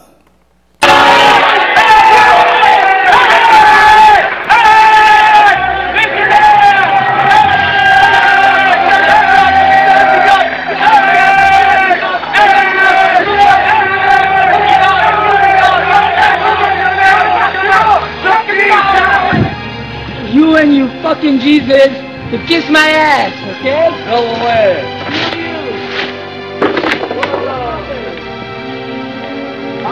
We killed Jesus, we brought it. Where are you? Try that. God gave it to you. Fuck you. Unless they all mistake, 100%. 자, 유대인들은 예수님을 죽였을 뿐만 아니라 지금도 조상들의 선택을 똑같이 하고 있다는 겁니다. 그래서 유대인한테 Do you know Jesus? 예수님 아냐고 물어보면 들어본 적도 없다 그래요. 못 들어볼 리가 없는데 들어본 적도 없답니다. 정말 못 들어봤냐 그러면 This man? 너 그 사람 얘기하는 거냐? 이렇게 얘기합니다. 예수라는 말 자체를 입에 담으려고 안 합니다. 지금도 엄청 싫어합니다. 여러분이 이스라엘에서 예수 믿으면 아무도 여러분들한테 물건 안 팔고 병원에 가도 치료도 안 해주려고 그래요. 예수 믿는다는 이유로. 그게 지금의 유대인들이에요. 보세요. 이런 얘기를 해요. 아니, 여러분들이 예수 믿는다는 사실을 알게 되면 어떻게 됩니까? 직장에 다니는 남자들은요, 이 사람이 예수를 믿는다는 사실이 알려지게 되면 더 이상 그 직장을 다닐 수가 없답니다. 학교에 다니는 아이가 이 아이의 부모가 예수 믿는 집이다, 이 아이의 부모다, 이 아이도 예수 믿는 집 아이다, 이것이 알려지게 되면 더 이상 그 학교를 다닐 수가 없답니다. 주부들은 예수 믿는 것이 알려지게 되면 그 마을에서 슈퍼마켓에서 물건을 살 수가 없답니다. 물건을 안 파는 거예요. 어떻게 안 파냐? 예수 믿는 사람들을요, 이 유대인들이 얼굴을 몰래 사진으로 다 찍습니다. 그리고 그걸 포스터를 만들어요. 이걸 동네 슈퍼마다 뿌리는 거예요. 자, 그런데 왜 그들이 예수님을 죽였을까? 그 이유가 있습니다. 예수님은 약속된 대로 그들에게 왔습니다. 그들의 잘못된 것을 지적하고 회개하고 복음을 믿으라 라고 말씀하셨는데, 유대인들은 죄를 지적하는 예수님 앞에 회개한 것이 아니라 예수님을 미워한 거예요. 자신들의 죄를 지적하는 예수님을 미워한 겁니다. 선생이 이렇게 얘기하니 우리를 모욕하시는 거니이다. 자신의 죄를 지적하는 예수님을 미워하고 예수님을 죽인 겁니다. 당시는 로마 식민지였기 때문에 직접 죽일 법적 권리가 없었습니다. 로마법에 고소했고, 그때 재판장이 그 유명한 본디오 빌라도입니다. 빌라도는 당시 로마는 합리적인 법을 갖고 있었습니다. 죄 없는 사람을 죽이라고 그러니까 빌라도가 당황이 됐어요. 자꾸 죽이라고 그러니까 꾀를 하나 생각했습니다. 자, 명절에는 죄수 하나를 풀어주는데 예수를 풀어줄까? 아니면 그 당시에 가장 흉악한 살인범입니다. 바라바를 풀어줄까? 설마 이 살인범을 풀어달라고 그러진 않겠지? 뭐 이 바라바는 요즘 말로 아주 흉악한 흉악범입니다. 예수를 풀어줄까? 조두순을 풀어줄까? 뭐 이런 얘기하고 같은 건데, 유대인은 조두순을, 바라바를, 예수는 십자가에 못 박으라. 빌라도가 당황이 돼서 물 떠오라고 그래서 손을 씻습니다. 니들이 다 책임져, 이런 뜻이에요. 우리 새 출발할 때 손 씻는다 그러죠. 그 원조가 빌라도예요. 제일 먼저 손 씻었어요. 지옥에 가면 빌라도는 금방 눈에 띌 거예요. 아직도 막 손 씻고 있을 거예요. 하나님의 아들을 죽였거든요. 결국 예수님은 십자가에 죽게 됩니다. 보세요. 유대인들은 자신들의 죄를 지적하는 예수님을 미워했고, 빌라도에게 예수님을 죽여달라고 요청합니다. 손을 씻으며 가로되 이 사람의 피에 대하여 나는 무죄하니 너희가 당하라. 백성이 다 대답하여 가로되 그 피를 우리와 자손에게 돌릴지어다. 빌라도가 손을 씻었어요. 니들이 다 책임져, 이런 뜻이에요. 그때 유대인들이 뭐라고 대답했냐면, 마태복음 7장 25절이죠. 백성이 다 대답하여 가로되 그 피를 우리와 우리 자손에게 돌릴지어다. 예수 죽여라. 그리고 핏값이 있다면 우리가 받겠다. 우리가 다 못 받으면 우리 자손 대대로 받겠다. 이렇게 소리친 겁니다. 너는 내 하나님 앞에 내 입을 함부로 열지 말지니라. 사람이 무슨 무익한 말을 하든지 그 말 그대로 심판을 받을 거라고 경고하셨습니다. 여러분, 이 말 그대로 됐어요. 역사가 입증합니다. AD 70년 역사에 나옵니다. 타이투스, 로마 황제가 됐던 장군입니다. 그가 8만여 명의 군대를 데리고 AD 70년 4월부터 5개월 동안, 이게 예루살렘 성인데 성문을 걸어 잠그면 들어갈 데가 없어요. 난공불락의 요새예요. 고지대거든요. 성문을 걸어 잠그고 저항하는 유대인들, AD 70년 4월부터 5개월 동안 고사작전을 폈어요. 동그랗게 포위하고 굶겨 죽이는 겁니다.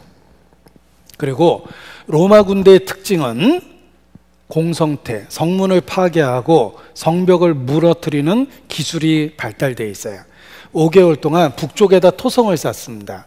그리고 군대를 투입시켰는데 5개월 동안 굶주렸죠. 그들이 어떻게 버텨냈냐면 어린아이를 잡아먹으면서 버텼답니다. 타이투스는 분노합니다. 이런 백성은 살려둘 필요가 없다. 다 죽여라.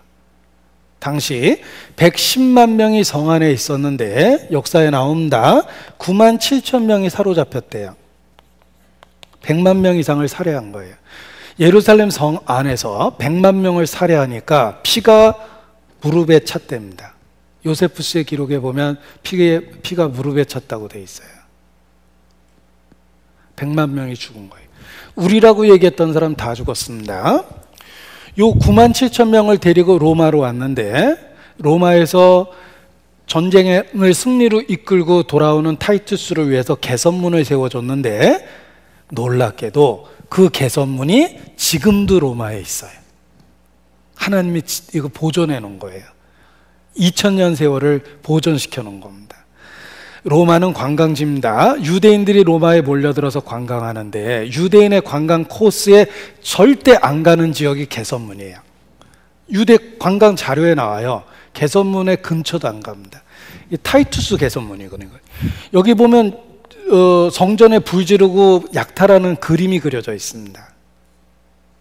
유대인은 절대 여기 안 가요. 유대인이 제일 싫어하는 로마 인물은 타이투스예요. 성전에 불 지른 사람이에요. 이 타이투스가 황제가 됐어요. 베스파시아누스 아들이었거든요. 그런데 역사를 공부해 보니까 로마 시대의 가장 큰 불행은 도시 하나가 화산에 의해서 사라집니다. 폼베이죠. 폼베이 최후의 날이라는 영화도 있죠. 폼베이 화산이 터진 그때가 타이투스가 통치했던 때예요. 몇 년 다스리지도 못했는데 자연재해가 연속되면서 엄청난 스트레스 받다가 죽었어요. 타이투스가. 그래서 유대인들은 벌 받았다 그래요. 성전에 불 질러 놓고 벌 받았다 그래요. 왜냐하면 돌아가서 황제가 됐는데 폼페이가 폭발하고 그걸 수습하느라고 엄청 고생하다 죽었거든요. 그게 바로 타이투스예요. 자, 아무튼 타이투스가 이끄는 군대에 의해서 우리라고 얘기하는 사람 다 죽었습니다. 끝까지 저항하던 유대인들이 마사다라는 요새에서 집단 자살했어요. 900여 명이. 여러분, 생존자가 없는 가장 끔찍한 전쟁이 마사다예요. 900여 명이 자살해버렸어요. 우리나라 군인들은 격려하면 충성 이런 거 합니다. 유대인들은 뭐라고 외치는지 들어보십시오. No more 마사다, never again 마사다 이렇게 외칩니다. 마사다가 다시는 있어서는 안 된다. 가장 끔찍했던 전쟁이에요. 생존자가 없는 전쟁, 다 죽었어요. 그리고 로마에 어떤 법이 만들어졌냐면 유대인은 유대인 땅에 살아서는 안 된다라는 법에 의해서 5인 가족이면 5군데로 흩어버립니다. 유대인이 전 세계에 흩어지게 돼요. 그런데 로마에 흩어져 있던 유대인들에게 더 큰 불행이 생깁니다. 그 로마가 하루아침에 기독교 국가가 됐어요. 기독교 국가가 된 로마, 콘스탄틴 황제가 기독교를 공인해버리죠. 기독교 국가가 된 로마 안에 유대인이 흩어졌죠. 예수를 죽인 악마의 새끼들, 유대인을 다 죽였어요. 역사 속에서 유대인은 기독교가 있는 모든 곳에서 학살당합니다. 뭐 주로 카톨릭이지만 아무튼 기독교 안에서 학살당합니다.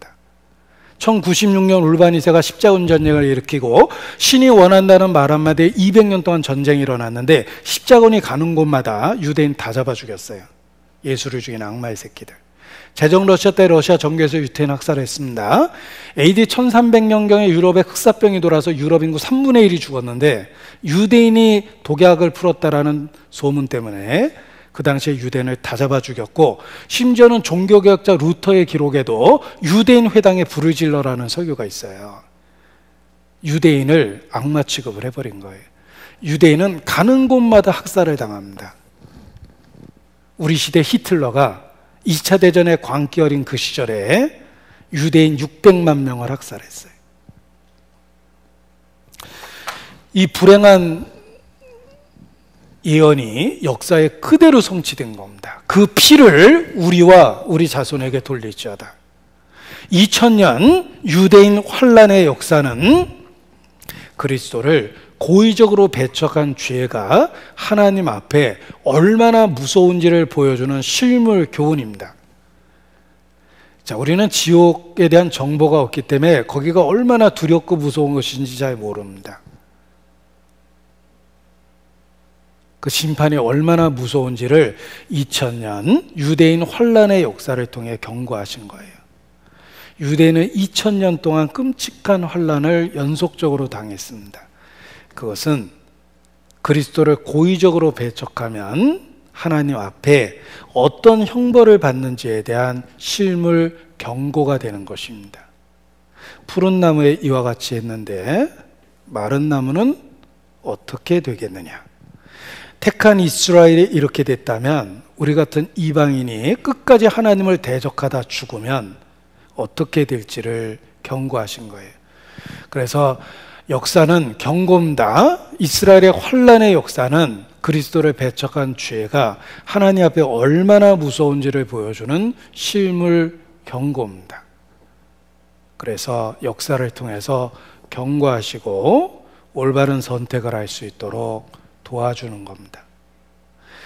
사실 성경에 증거가 부족하기 때문에 안 믿는 사람은 없습니다. 정직하게 말하면 증거가 부족한 게 아니라 솔직히 믿고 싶지 않은 거예요. 이제 고의적인 무시예요. 그 상태가 지속되면 절대 용서받지 못합니다. 왜냐하면 고의적으로 져버린 거예요. 저희가 불어 하나님을 잊으려 함이라. 불어. 의도적으로 모르는 척한 거예요. 증거가 부족해서 안 믿는 게 아닙니다. 믿고 싶지 않아서 안 믿는 거예요. 그거는 또 하나의 유대인과 같은 선택을 하는 겁니다. 너희는 그와 같이 하지 말지니라. 역사를 통해 경고하십니다. 그래서 올바른 선택을 하셔야 돼요. 저는 어떤 의미에서 제가 집회를 반복적으로 하는데 분명한 것은 정말 내 인생의 마지막이라고 생각하고 여러분들에게 말씀을 드립니다. 왜냐하면 마지막인 경우를 너무나 많이 봤어요.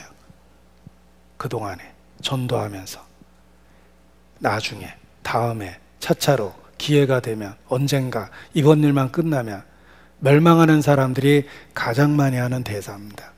먼저 확실히 구원을 받고 하나님하고의 관계가 올바로 돼야지만 이 세상은 그 후에 살만한 거예요. 하나님하고의 관계가 불안하면 삶 자체가 근본이 흔들립니다. 마치 모래 위에 지은 집과 같아서 바람이 불고 창수가 나면 한 번에 무너지는 거예요. 한 번에 훅 갑니다. 그래서 올바른 선택을 하셔야 됩니다. 기도하시겠습니다.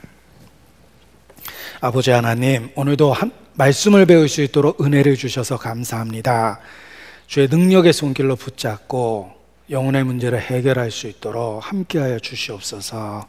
주께 의지합니다. 고마우신 우리 구주 예수님 이름으로 기도합니다. 아멘.